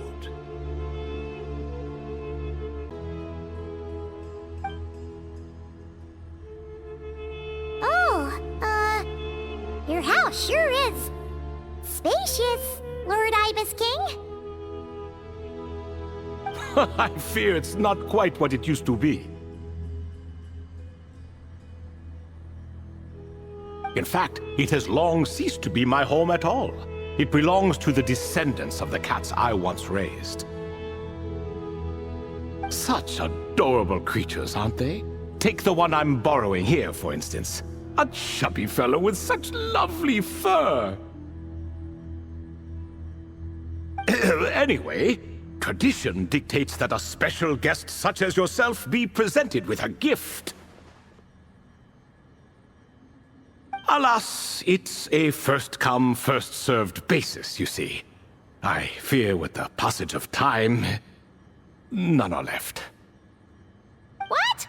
So the treasure's gone already? Treasure, you say? Not an inaccurate description. Yes, and no. I have the power to grant gifts inaccessible to the masses. The only requirement is answering a question. Not a bad deal, yes? Of course, my questions were given unto me by King Deshret, who in turn received them from the Mistress of Flowers. There are 3, and no more. What causes our rise and fall? What obliterates love and hate? What determines truth and falsehood? The more he talks, the less Paimon understands. I see. That must mean Gudars and Makaira managed to answer 2 of the 3. Another who understands. Oh, so that's the event those 2 slabs are depicting. Ah, priests and their records. A singular obsession, and quite boring, too. After being imprisoned within Aru, I could, on occasion, take the form of a cat to converse with those around me. But I despised speaking to them. No conversational skills whatsoever. Now, humans like you who stumble in here from time to time, you are much more interesting. Hold on! We're topic again. The 3 questions you just mentioned? What are they for, exactly? Ah, that is a story that begins with King Deshret. And we're in for another long one. Nostalgia for the past is common to us all, is it not? And our king, he was such a proud, solemn man in those days. He watched us speak of the present and the future, of the wisdom we possessed or were about to obtain. We were his proud retainers, confident in our belief that, so long as each one of us used our abilities to the fullest, progress was inevitable. Yet, King Deshret's ambition was not destined to be allowed in a closed-off world such as this, so nothing went as planned. In fact, from the beginning, there were signs an outcome of this nature was inevitable, because although there were 7 pillars, one was forever absent. Al-Ahmar would insist the Dendro Dragon Sovereign was one of us, but the dragon herself rejected that idea. Huh. Like a card you can never seem to draw from your deck. More like a card that was never in the deck to begin with. Alas, that's just who Al-Ahmar was. There was nothing we could do about that. And I always preferred chess to cards. In the end, life grew unbearable for our king. But, of course, those who remain must continue to live on. But subjects like us were less fortunate.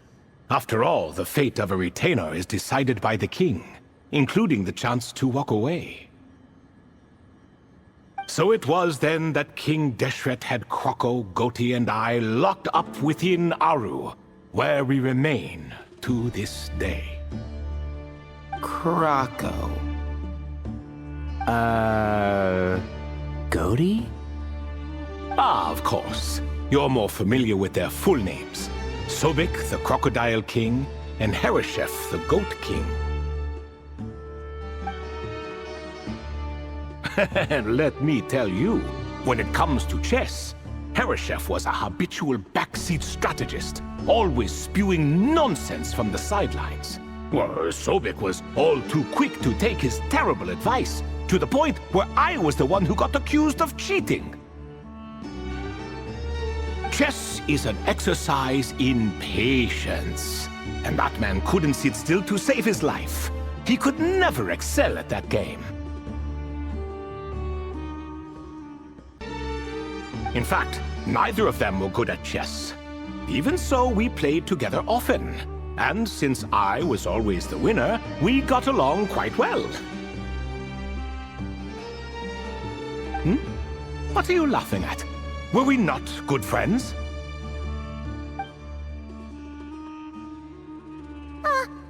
No one's laughing. Paimon would never.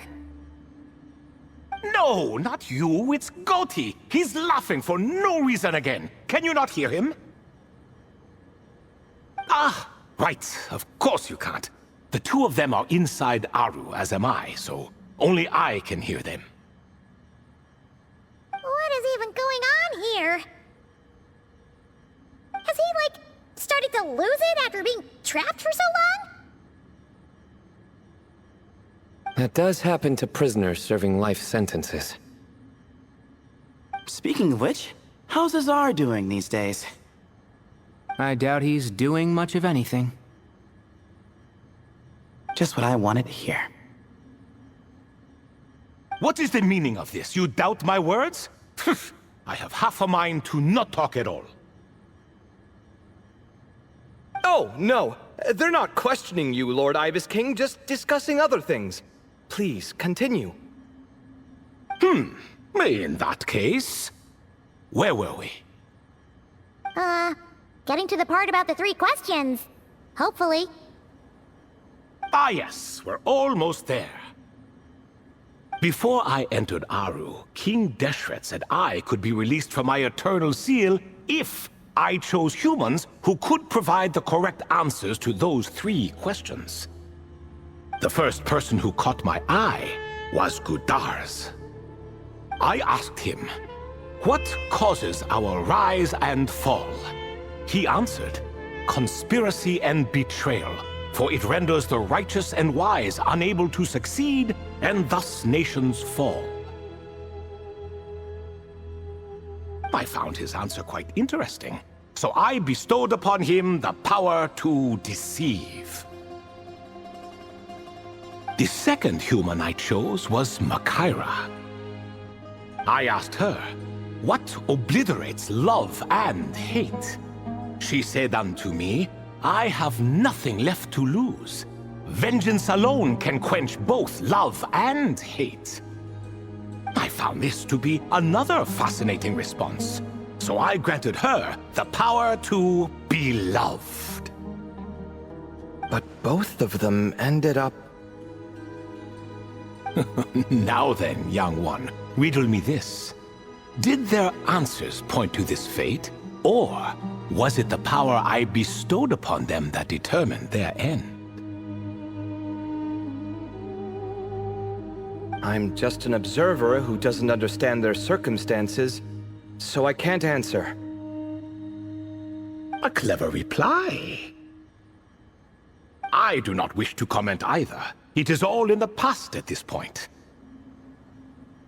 My only wish was for their answers to be acknowledged by King Deshret's rules, and bring me one step closer to freedom. As for the final person, her fate remains to be seen, so I will not reveal her name.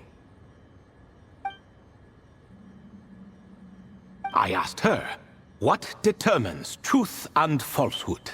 and found her answer quite compelling, so I bestowed upon her a gift to match.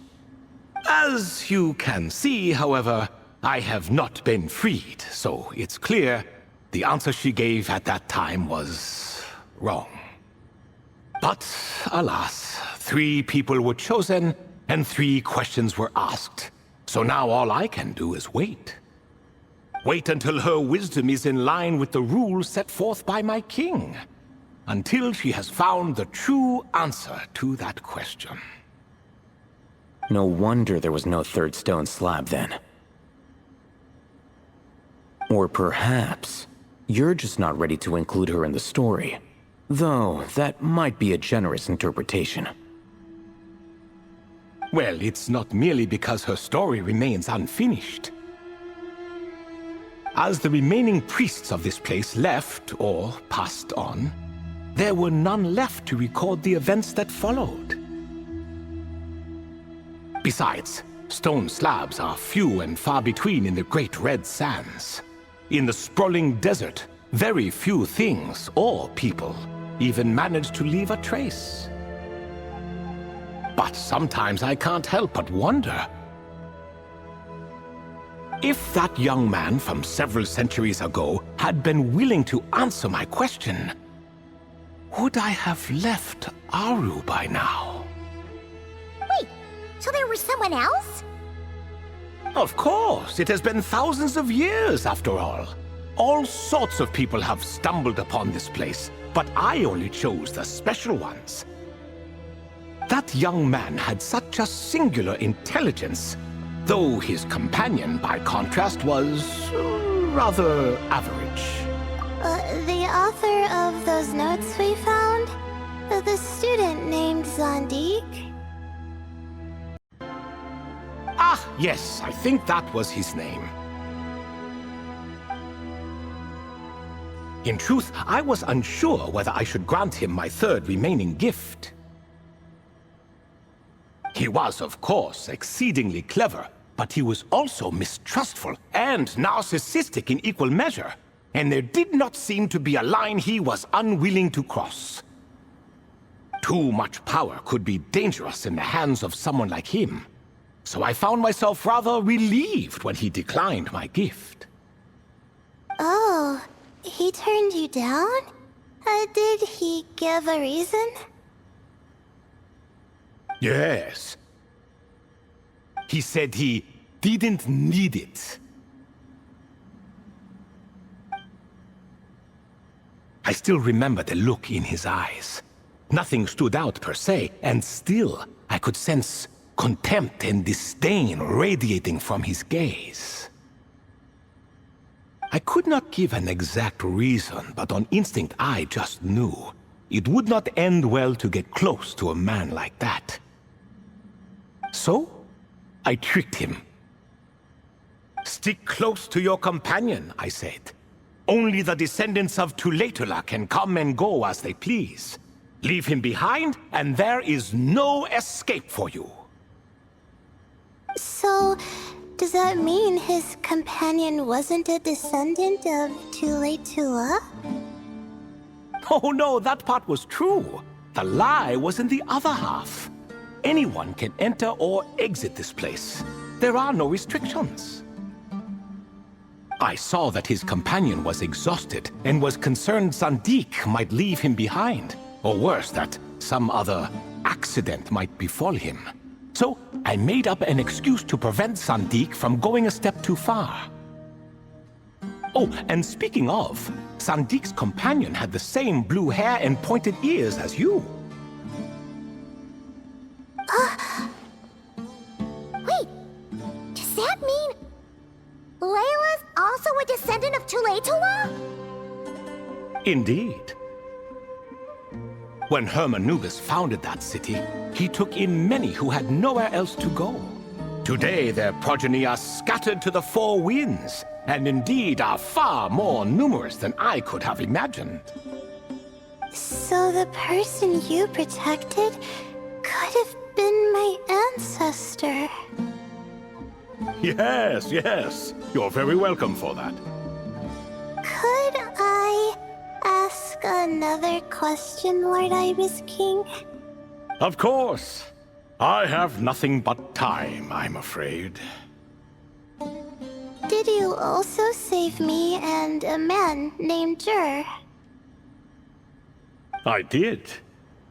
You two were quite unlucky bumping into a device King Deshret once used to measure human brain power. That contact caused more knowledge than you could handle to flood into your minds. So I replaced that knowledge with simpler, repetitive information. Of course, the side effect being the same thought repeating over and over again in your mind, but that should resolve itself in time. How many moons are there in the sky? Yes, that was the phrase I used in your head. I forgot the other one, though. I believe it had something to do with food.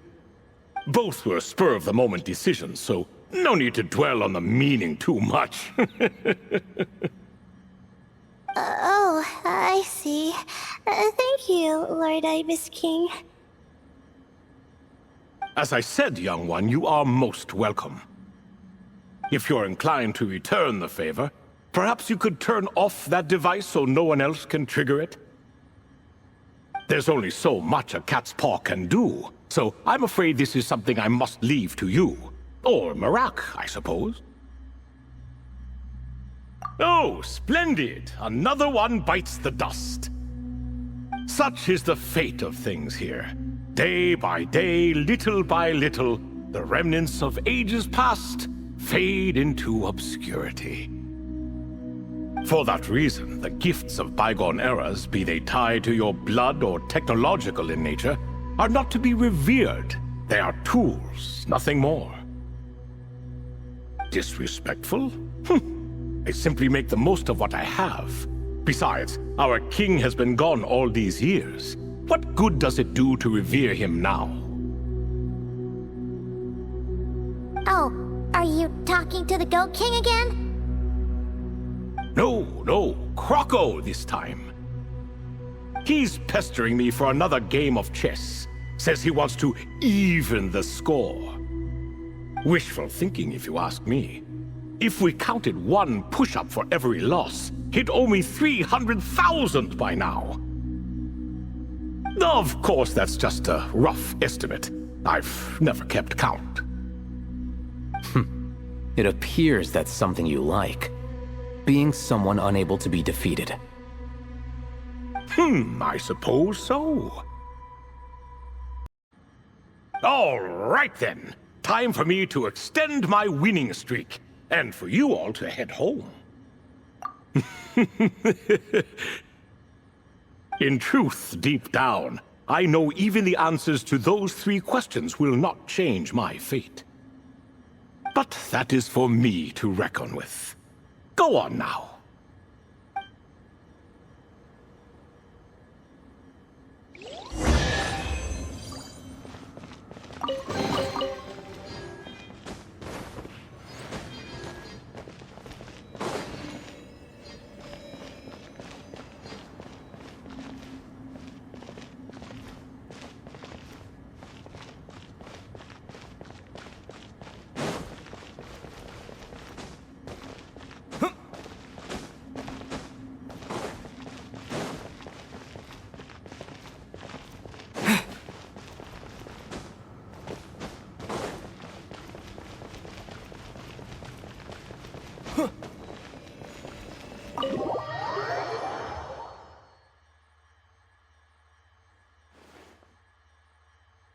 Excuse me. Do you even know what time it is? I've harvested 3 crops of tomatoes while you've been gone. You're exaggerating, Professor. I'm making a point. There's a difference. Sincerest apologies for keeping you waiting, Professor Cyrus. See, that's what I call manners. Now, are any of you hurt? Nope. It went way smoother than we expected, actually. I presume the investigation is complete then. Come, tell me all about it.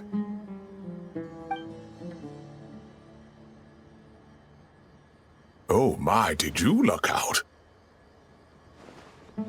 If you've read the work from the Vahumana Dashan, you would know that the Ibis King has, well, let's call it a mixed record. Perhaps he softened up a bit in his old age, and that's why he chose to help you. Or perhaps he just didn't have a good enough reason not to help us. See? Marak agrees. How do you even know that's what Marak meant? That could have just been a happy noise. In any case, there's a lot to be happy about. We figured out what happened to Layla and Jur, and there were some unexpected takeaways too. Yeah, I never expected to learn about my ancestry. I've always thought of myself as just an ordinary student. I never would have even considered something like that could be true. Come to think of it, our ancestors might even have been friends at some point. Huh? You're right. Maybe I should take a trip back home to see if I can find any records about that. Oh, I was just throwing that out there. I wouldn't want you to go to the trouble. It's fine. My advisor gave me a break, and I still have a few days left, so... Oh, wait. My study topic. I haven't made any progress at all. No. I need to focus on that instead. Right. Couldn't you help her, Professor? Huh? No, I could never. Me, you say? I'm from the Spatamar Darshan, and I don't think that Nephis or Zahahadi researched the stars. All I have to offer are my homegrown tomatoes. Although I suppose it's not impossible. I can ask a few old friends to recommend some interesting topics. You really don't have to. It sounds like a lot of work. Hardly. A few passing questions while we water the plants? It's no trouble at all. Thank you so much. Of course. Now it's getting late, and you all must be tired. Let's wrap things up here. Some say desert nights are the sun taking mercy on us after the heat of the day. So, let's leave while she still feels merciful.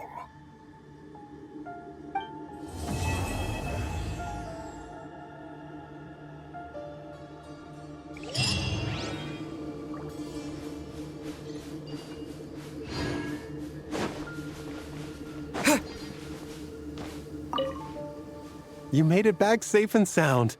Glad to see it.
Welcome to the home base of the Field-wise Center! As you can see, the core projects are already up and running, so we can get to work at any time! Huh. This feels like one of those places light novels talk about. You know, the adventuring hubs where rookies gather to take quests and stuff. Oh, and almost like a school festival at the same time, with everyone getting together to learn and then forming teams to hone their skills. It's so exciting! Well, this place isn't quite as decked out as a school festival, but Master Tainari said the Academia plans to be generous with the resources. Anyway, before students and researchers head out on dangerous field missions, they can come here for advice and emergency training. We even have professionals on staff that can join their teams to serve as guides or safety personnel.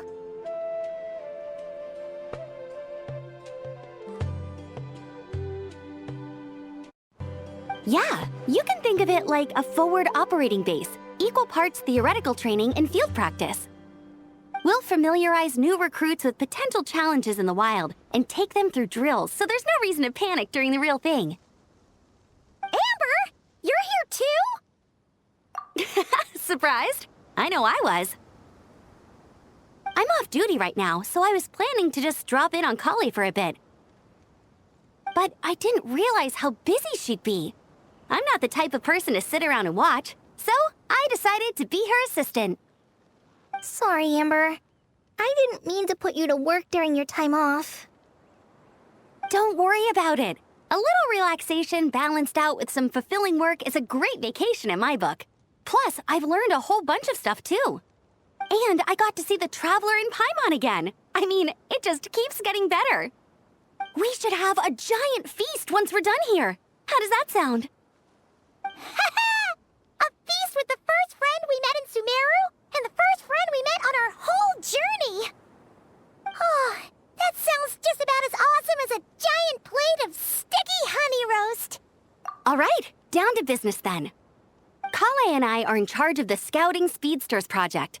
The focus is using devices and machines to pass through hazardous areas, survey terrain, and get details on potential threats. Plus, a mortar research indicates that, during dangerous situations, Having the support of an adorable companion can help set adventurers' minds at ease and prevent excess nerves. So, we took inspiration from Cullen Anba and Baron Bunny to create 2 scouting devices that are both adorable and useful. Cullen Anbot and Bar Drone Bunny. So far, feedback has been pretty positive. Once we've collected enough data, the Academia will continue to refine the scouting buddies and release even more designs. A bunch of Kulanambas and Baron Bunnies running around the wilderness? What is that gonna look like?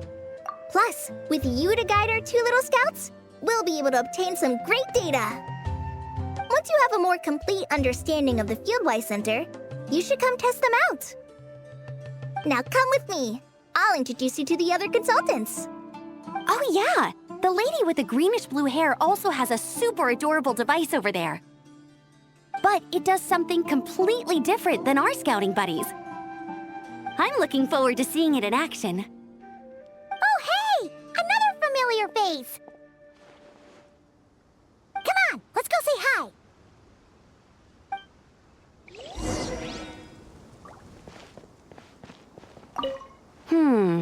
I should adjust the legs so Bardrone Bunny can run even faster.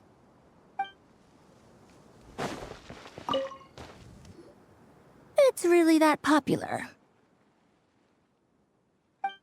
The internal locomotion mechanism is clever enough, and the execution on the terrain recognition, remote control, and weight detection modules isn't bad. But the appearance... it might as well be a doll for a child. No. Madame Farzan, great news! The Traveler and Paimon agreed to join!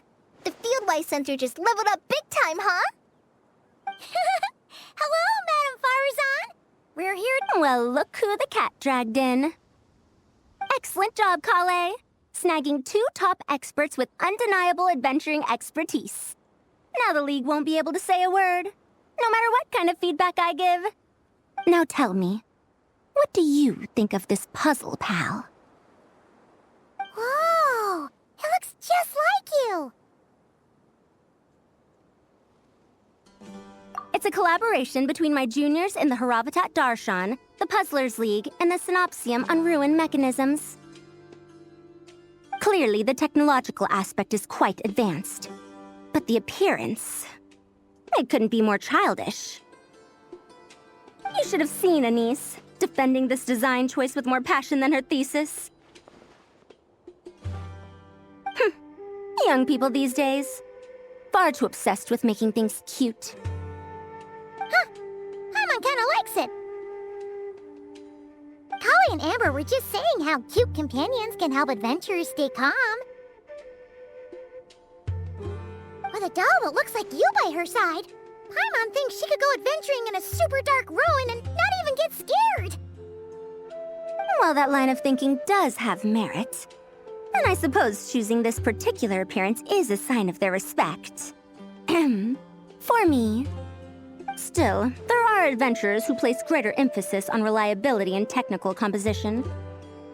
People like that don't just want their devices to be able to survive an avalanche, but to look the part, and for their appearance to reflect the high-tech composition. The fluffiness of this puzzle pal, on the other hand, doesn't give the impression it would be a reliable or formidable device. The appearance may even be distracting. Now picture this. A thick metal casing, square in shape, with a matte finish and openings to showcase the complex technical composition. That would have much more visual impact. I'm the perfect example of this. I have a youthful appearance, and so people question me on occasion. If I had a head of white hair instead, things would be different. Really? Then, do you want Paimon to talk to them? She has white hair. What? No! That's not the same thing. I didn't realize you had such strict views about this, Madame Farzan. Huh? So, even you prefer this version? Well, if that's what you really think, then fine. You'll have to come back and test it out on some puzzles, Traveler. I'll rate your effectiveness in using the device and come up with a user manual based on your performance. As for improvements to its appearance, long-term observation is required, so I'll put that aside for now. I've already selected a few of the most suitable domains, so we can begin the puzzle-solving process at any time.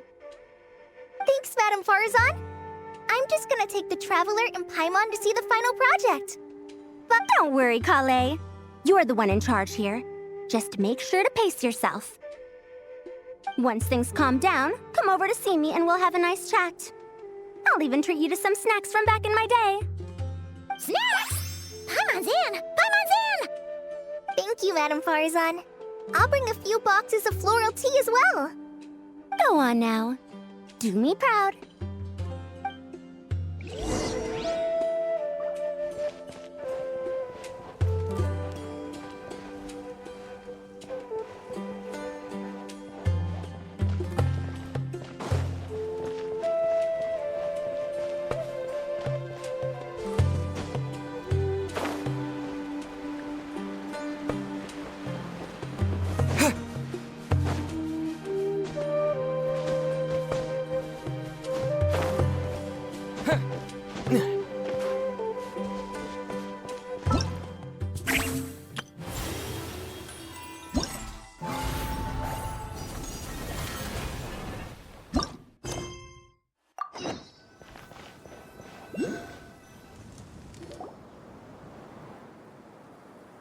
This last one is a long-term project we're calling the Security Division.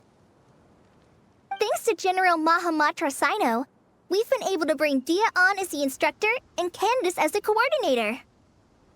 They're putting together a combat test right now, but they should be back soon. Hey, looking for us? Guess we showed up right on cue then. Wait, the Traveler and Paimon are joining as well? That makes things a whole lot easier. Sorry for keeping you waiting, everyone. But we managed to bring back some good intel. Intel? Huh. This is starting to sound intense. Of course. What better way to protect the students than to sweep through the desert and rid it of all potential dangers? Not a bad plan, right? You in? Not the best time for jokes, Dia. Besides, when it comes to striking down danger, the Traveler is a man on a mission. He might take you up on that offer. Defeating anything that might pose a threat? Oh, even if the Traveler worked non-stop, that could still take years. He'd have to stop traveling. Oh, Paimon doesn't even want to think about that. Time would be the least of our problems. Some dangers aren't visible to the naked eye, like the scorpions burrowed underground or the terrifying raptors sleeping in the trees. You can't get rid of them until they jump out to attack you.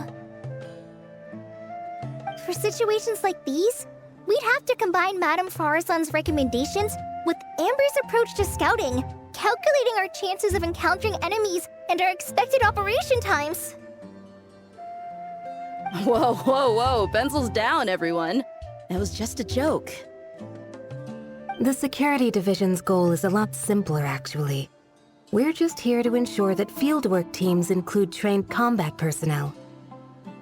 Some of this work has been entrusted to the Blazing Beasts and other mercenaries, but members of investigation teams who pass the combat test can also qualify.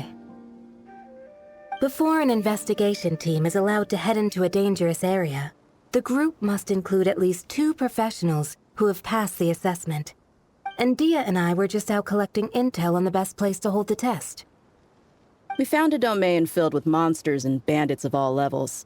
Hopefully, they don't mind us borrowing their stomping ground for a bit. It'll only cost them a few smacks on the head. Oh, so we just need to supervise, right? That's right. Participant safety is our utmost priority. So we'll organize a group of capable personnel to take it in shifts. We still need to figure out our testing metrics, though. Fighting is different from an actual exam, and there's no one right answer. Mercenaries like me, we all have our own style. That's not a problem in actual combat, but when it comes to teaching, we tend to stick too much to what we're used to. So, we need someone to give us a baseline, Someone who has the experience, but also takes a more flexible approach in combat.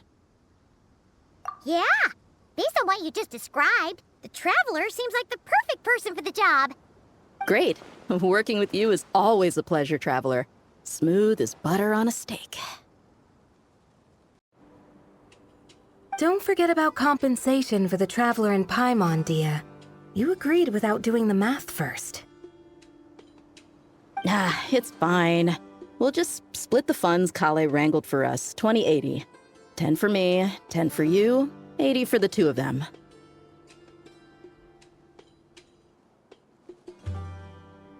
Wait, we're getting 80%? Don't sweat it. We're just in charge of the long-term operations. You're the one setting the metrics for the whole thing. So I think we got the better end of the deal. We've talked about a partnership in the past, haven't we? Well then, consider this the perfect place to start. Then I'll draw up a detailed overview of the compensation so it's clear for everyone. That'd be great. And don't worry, Miss Candace. About that piece of land you're leasing to the Academia, the one used for grain storage, I managed to get them to agree to a 30% increase in their rent payments. Oh, thank you. Those funds will go to fixing up some of the village facilities, which should make for a more comfortable experience when investigation teams stop there in the future. All right, we should finish up our arrangements for the combat test. Stop by our station when you're ready, Traveler. See you soon. Oh, you sure are the beating heart of this operation, Kale. He brought the whole gang together. Oh, no. I'm just doing what I can. I still have so much to learn, so much work to coordinate. But for now, let's just give it our all. You bet! We'll make the Fieldwise Center the best it can be!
Close your eyes.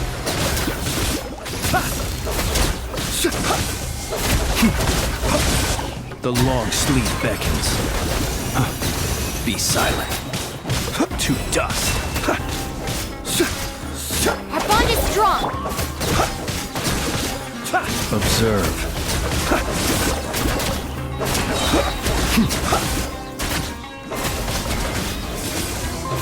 The night cometh.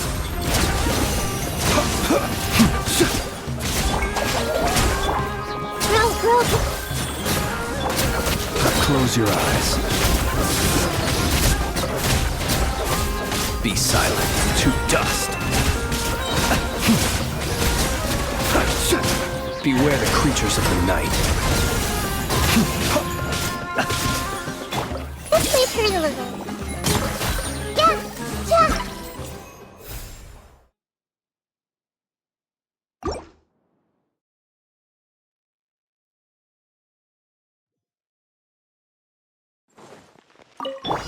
Ride with me!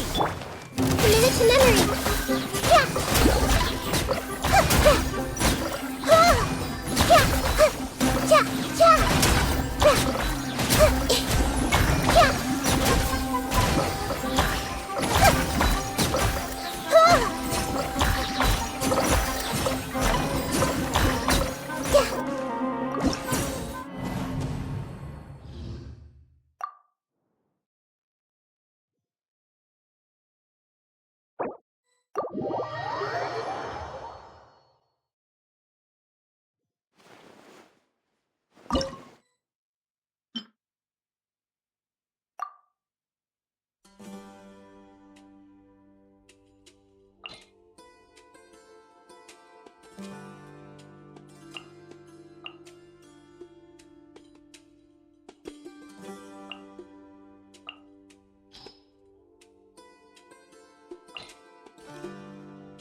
This may turn a little.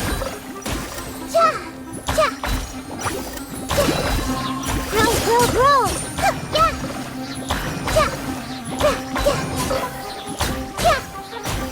Committed to memory. Let's get it up! Roll.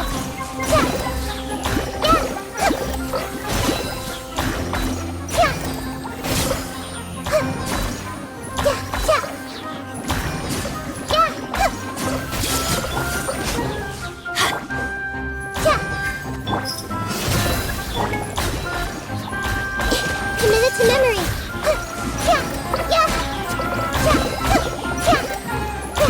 This may turn a little.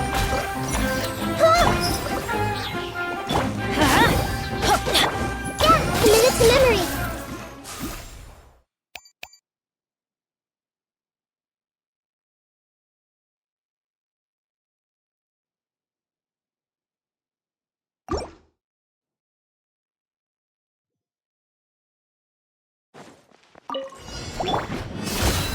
This may turn a little.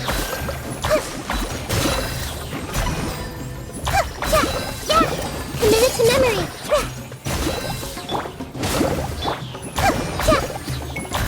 This may turn a little. Let's light it! Grow. Book alive! This may turn a little.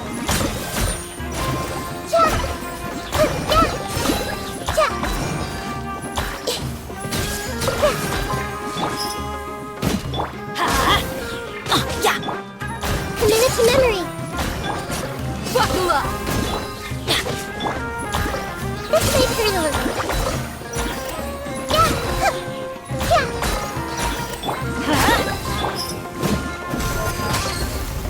Committed to memory.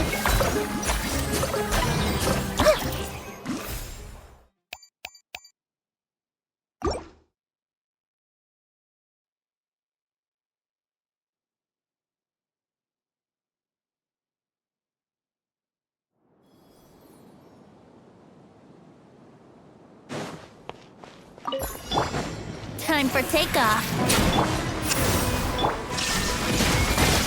Bow your head. Be sanctified.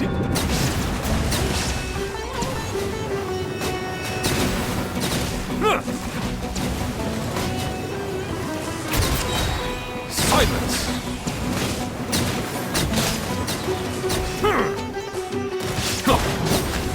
Shine down! Let's play! Think you can get away? Settle down! The tides beckon.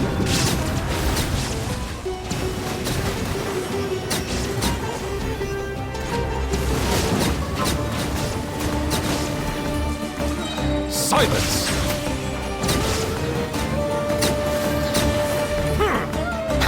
Let the mighty be humbled! Light it up!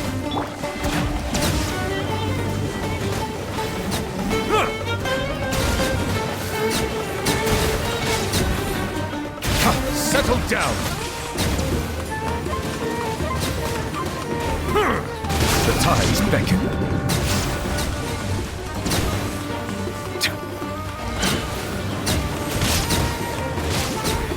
Silence!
Reconstitute! Look alive! Yeah! Ha! Nice and spicy! Growl, growl, growl! Yeah! Commit it to memory! Hey, yeah! Yeah! Yeah! Yeah!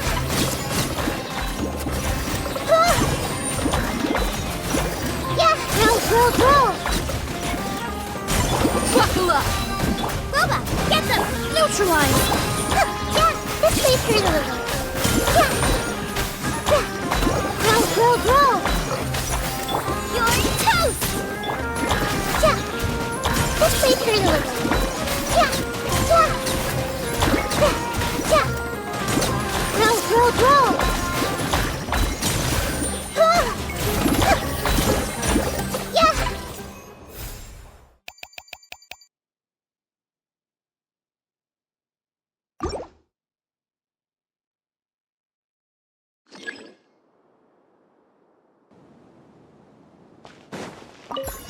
Yeah! Burn it down! Illusion shattered! Bow your head. Let the mighty be humbled.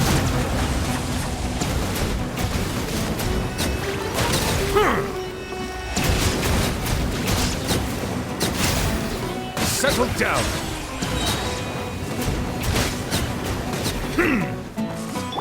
Strike it up! Rise with the sun! Be sanctified.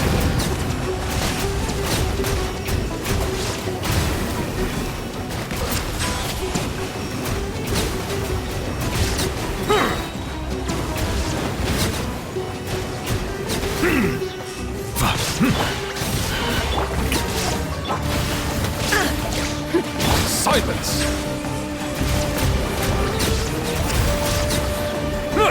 The tides beckon.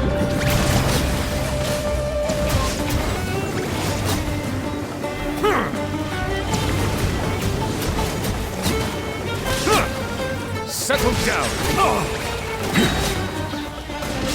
Burn it down! Be sanctified.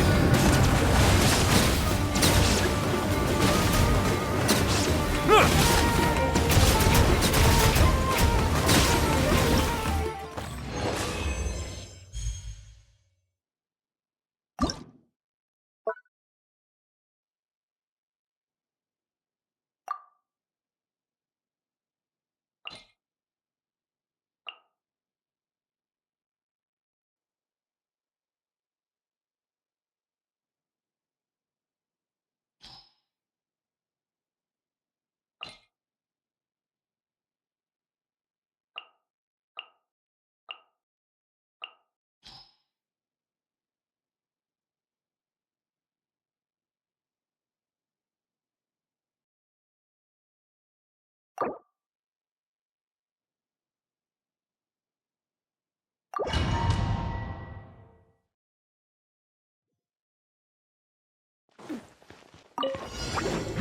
at ya! Attack!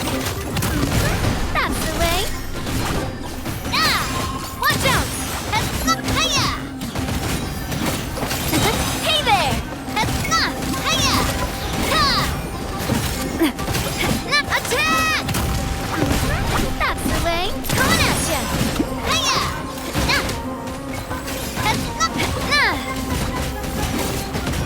Coming at ya! Fire! Well, with rocks.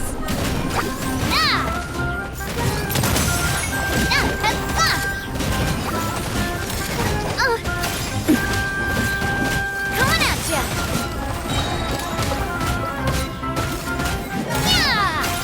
Fire! Well, with rocks. Coming at ya!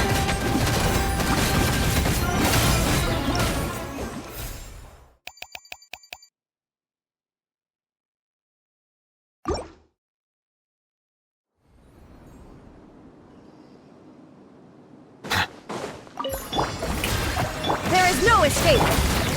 Minute to minute. Silence!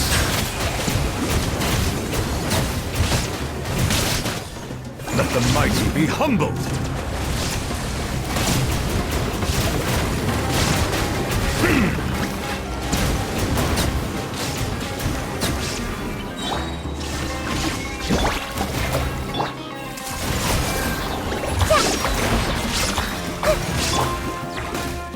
Torn to oblivion!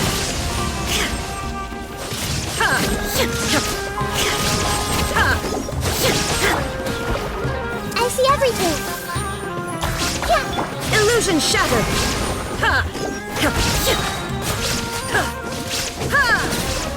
Yoo-hoo!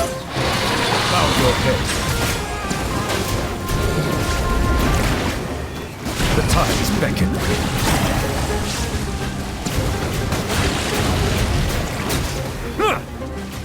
There is no escape! Grow!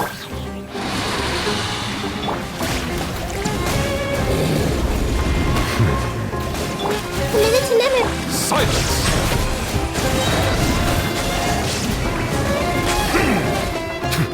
Let the mighty be humbled!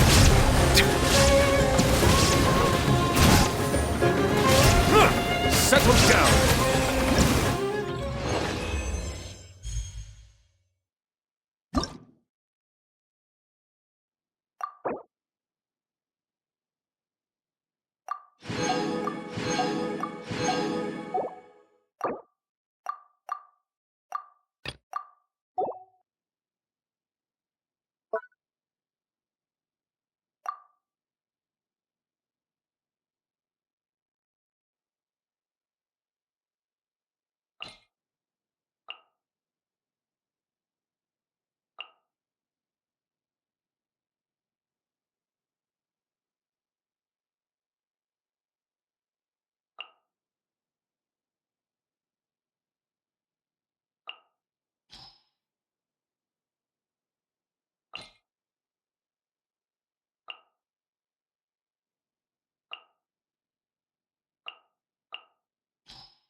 Knock him down.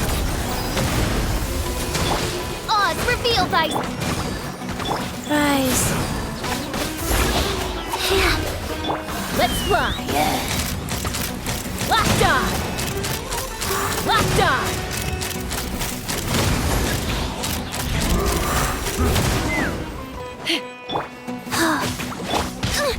As you wish.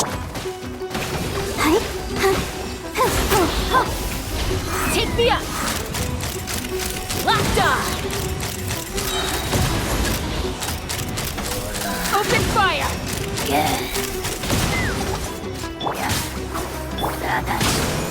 Wheel of life.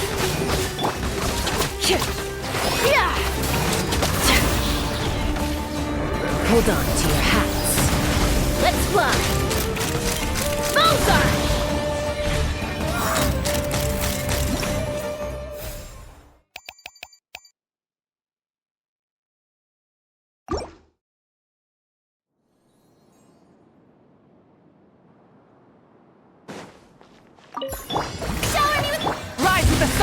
Illusion shattered! Bow your head.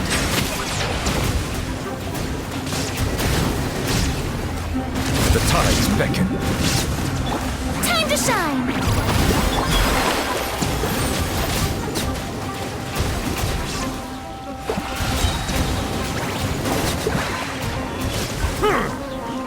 Silence! Light it up!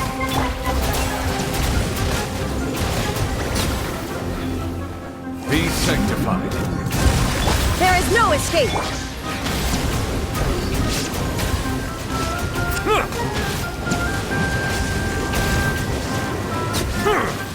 Bow your head.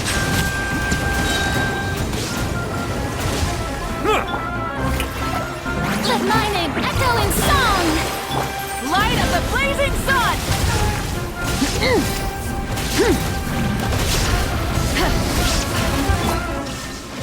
Silence!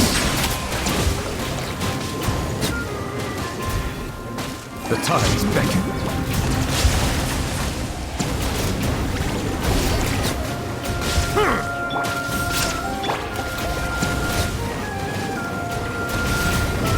Settle down!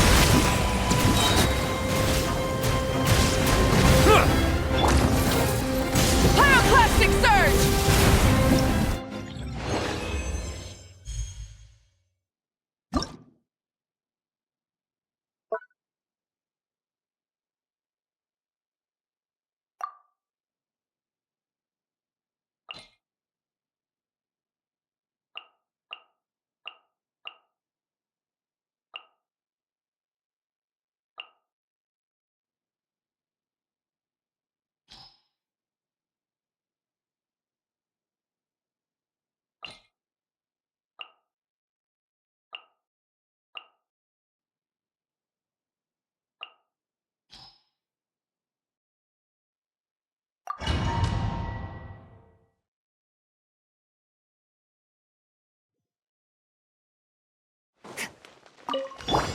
Here! Never star goes out!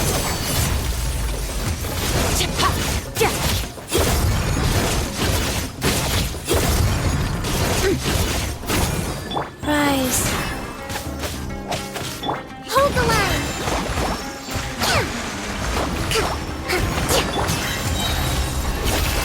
Into the void!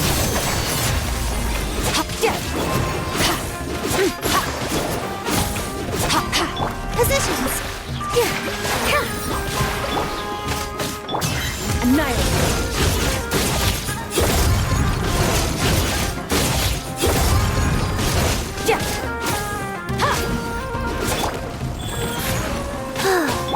Rest and rebuild!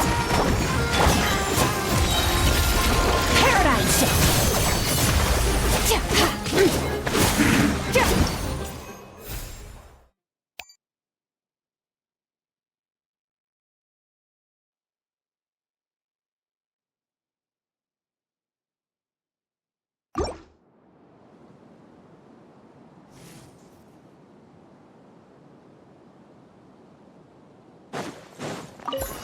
Shine Use down! of force authorized. The night cometh. Close your eyes.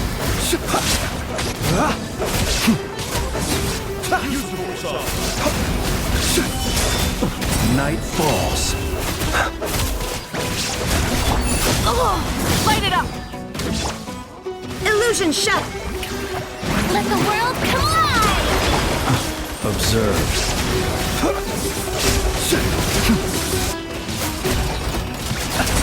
Fear the dark. Be silent.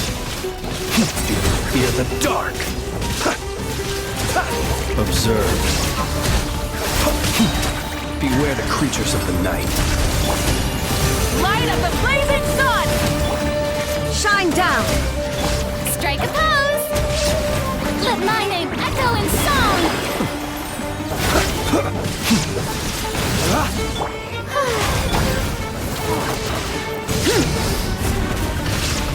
Pyroclastic surge! Be silent.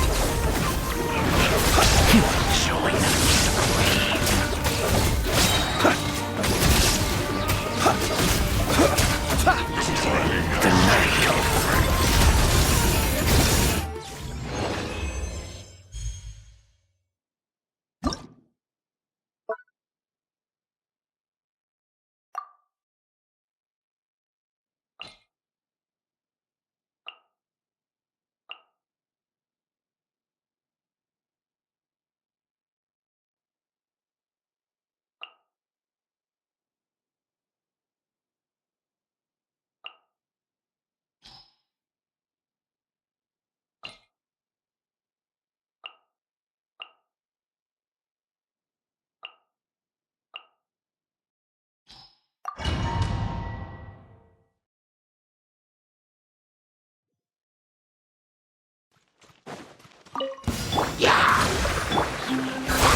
Billowing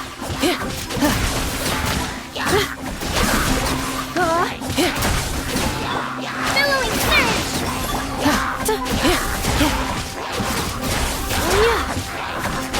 Defensive mode engaged.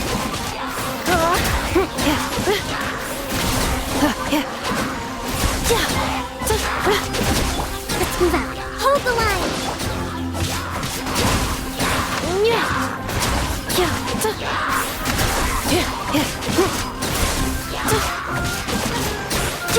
Cleanup sequence in the... Covenant of the Deep!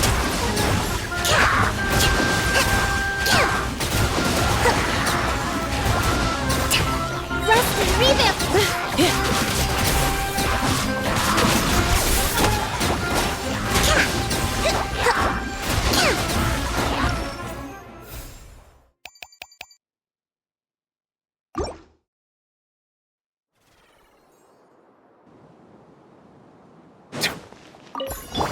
Your coming was There is no foretold. We're the Silence! eternal oasis. Care for a dance? Dance Let with the me! mighty be humbled!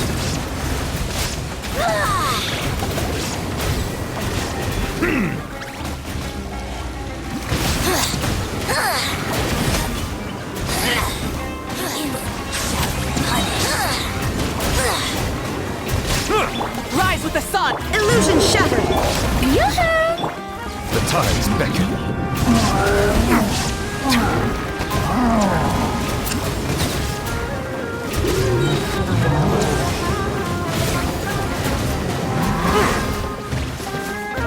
Shine down!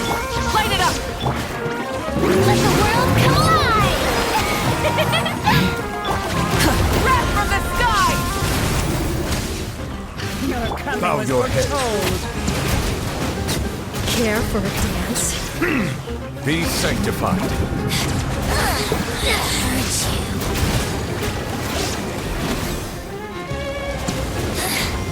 Insolent shall be punished. Silence!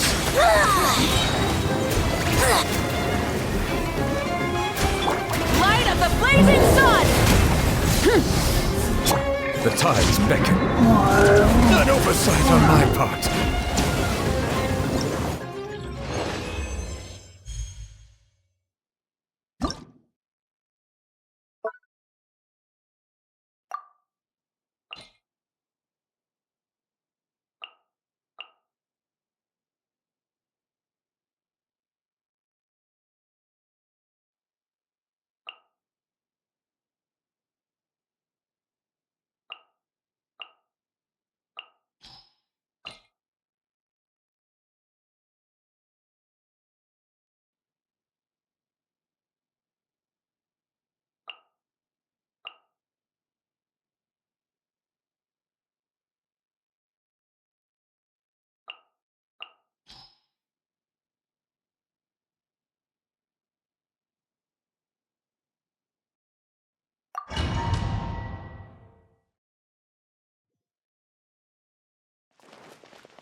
You play! Wheel of Life.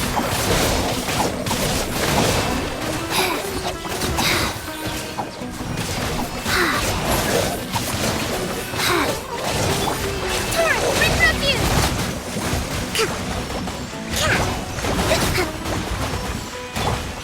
Hey, go away!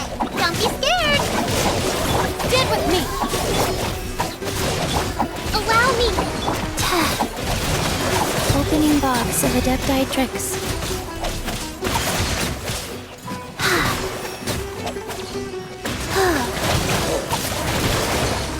Life goes on. You play!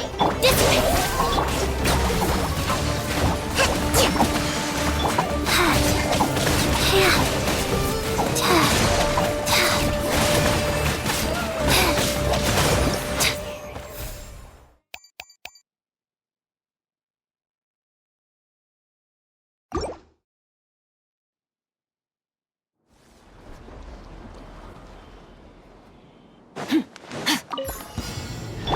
Burn it down! There is no escape! Another star goes out! Surge!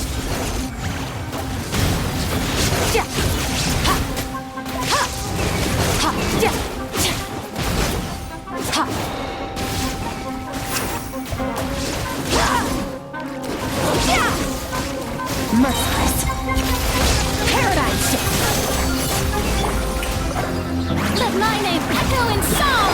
Rise with the sun! Illusion shattered! Wrath from the sky!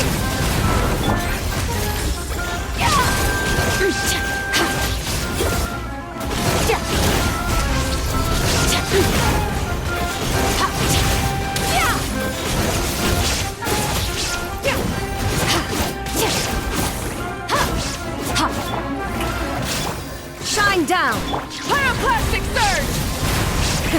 Rep!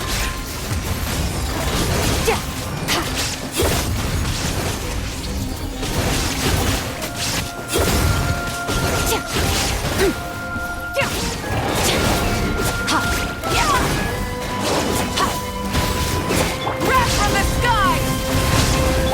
Inazuma shines eternal!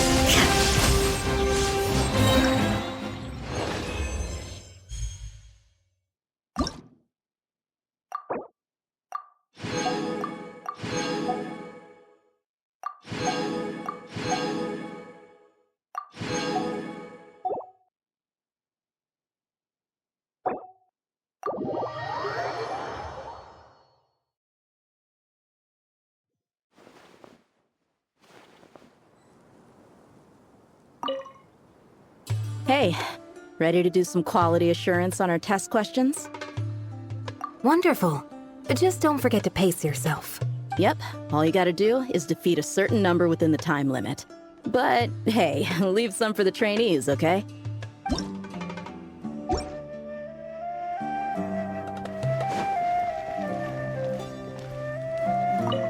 Hey there! Ready to go? Our 2 scouting buddies are tuned up and ready for testing. Nice! Sure.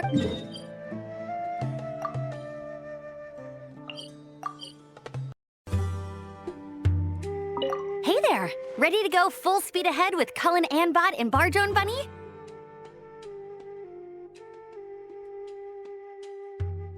Our 2 scouting buddies are tuned up and ready for testing. Nice! Sure takes you back to the gliding test days, huh?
Hey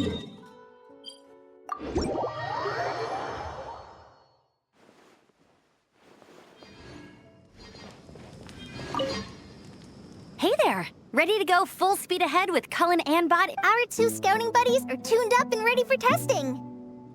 No rush. Whenever you're ready. Yep.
Good news, everyone!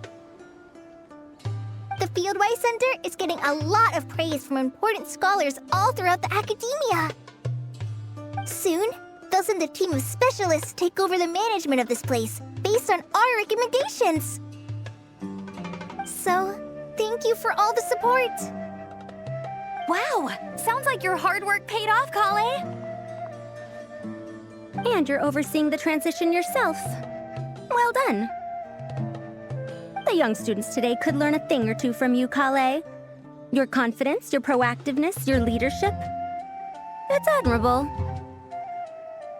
Not like some of the ones I teach. So focused on theses and research with no practical skills to speak of. To be honest, I don't feel all that confident. Being the go-between for all the different Darshans, coordinating everything, I still can't quite believe I managed it. Oh, but the Traveler and Paimon played a huge role in that too. I can't thank you both enough. Yeah, we're used to this kind of work. So for us, this was more like a super special camping trip with friends. You know, a few puzzles here, a little exercise there. It was super fun. Pretty much a piece of cake. Oh man, now Paimon's hungry. Hey, now that we're all done, why don't we go get some food to celebrate? Candace and I are 2 steps ahead of you. This way, everyone.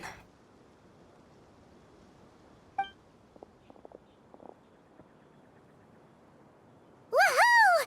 A feast! Perfect timing.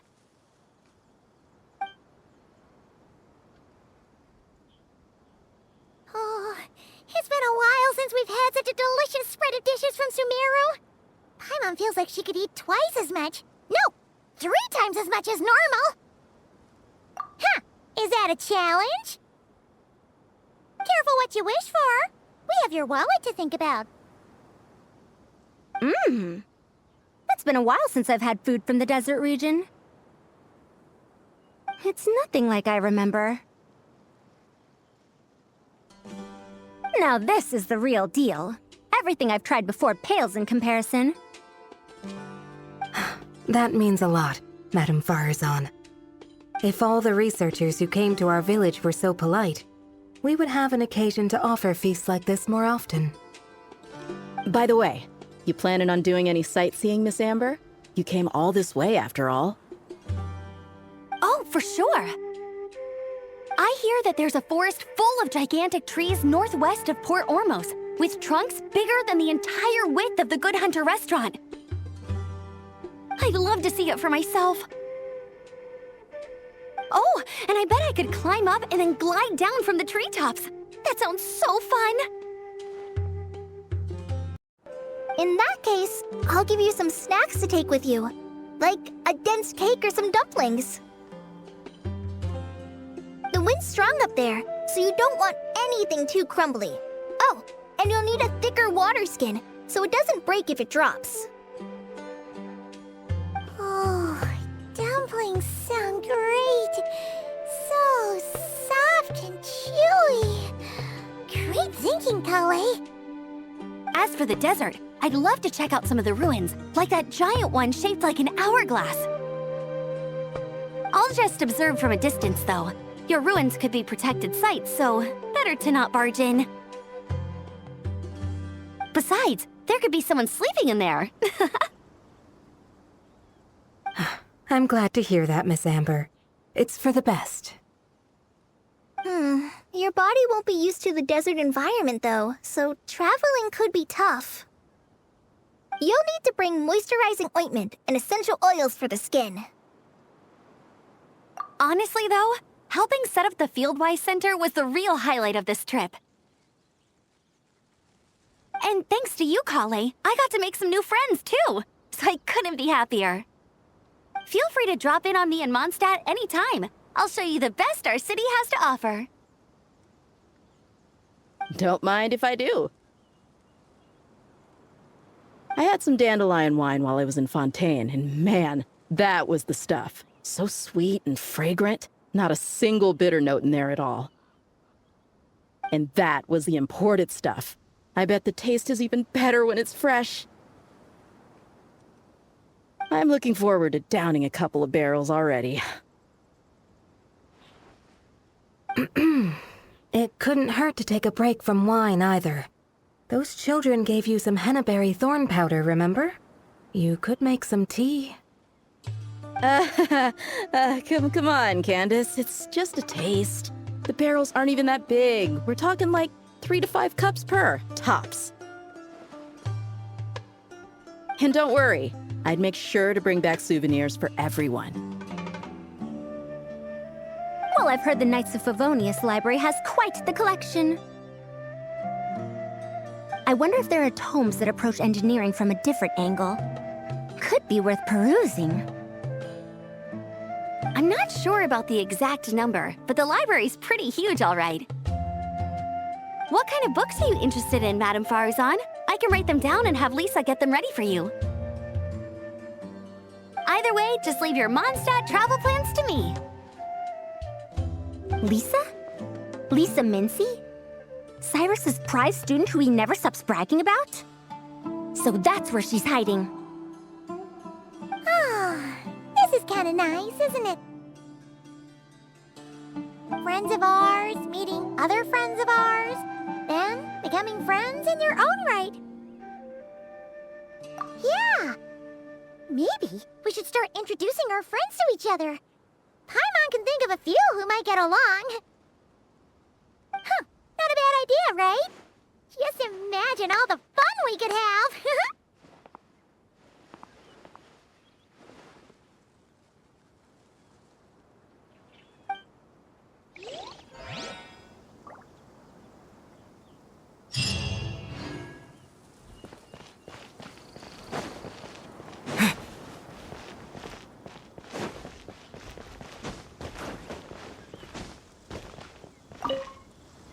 With this experience under my belt, my next trip out here should be a piece of cake. Of course, this one isn't over yet, but you've been going non-stop these past few days. Maybe we should head back to your place and take it easy for a while. Sounds good to me. I have a bunch of ingredients, snacks, and knickknacks back home that I've been wanting to show you.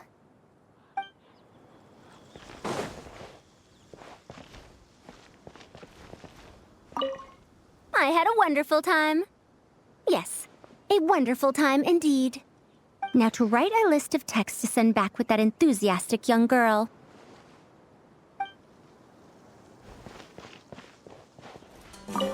Don't worry, Candace. I won't drink too much. Trust me. I'm not worried about that. I just think drinking some nutritious tea could help counteract some of the negative effects on the body. That's all. Well, lucky for me, I know how to drink in moderation then. Oh, and I've got quite a bit of that tea still, okay? So, thanks for that, but, no need to send me more right now. Oh, and...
Windblade!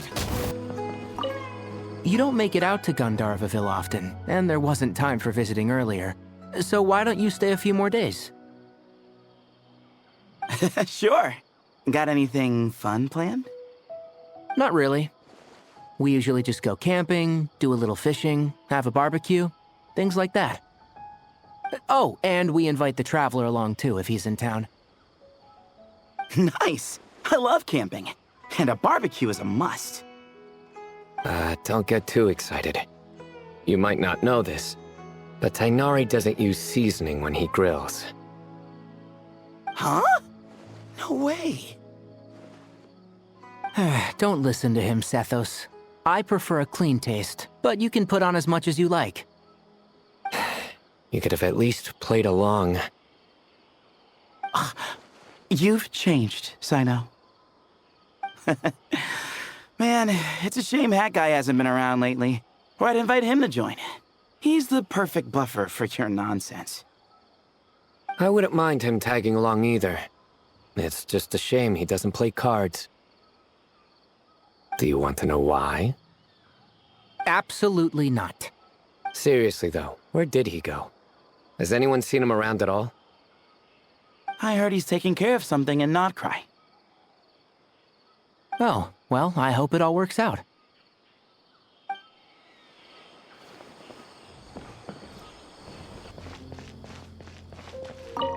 Have you decided on what to eat?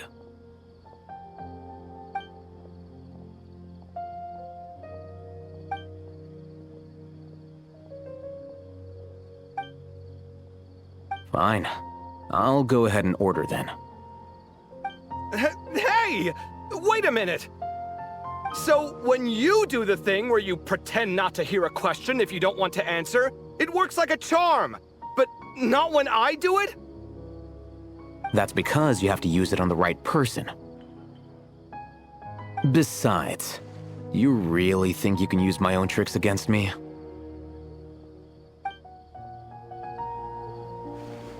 Have you decided on what to eat? Fine. I'll go ahead and order then. Hey! Wait a minute! So, when you do the thing where you pretend not to hear a question if you don't want to answer, it works like a charm! But that's because you have to use it on the right person. Besides, you really think you can use my own tricks against me?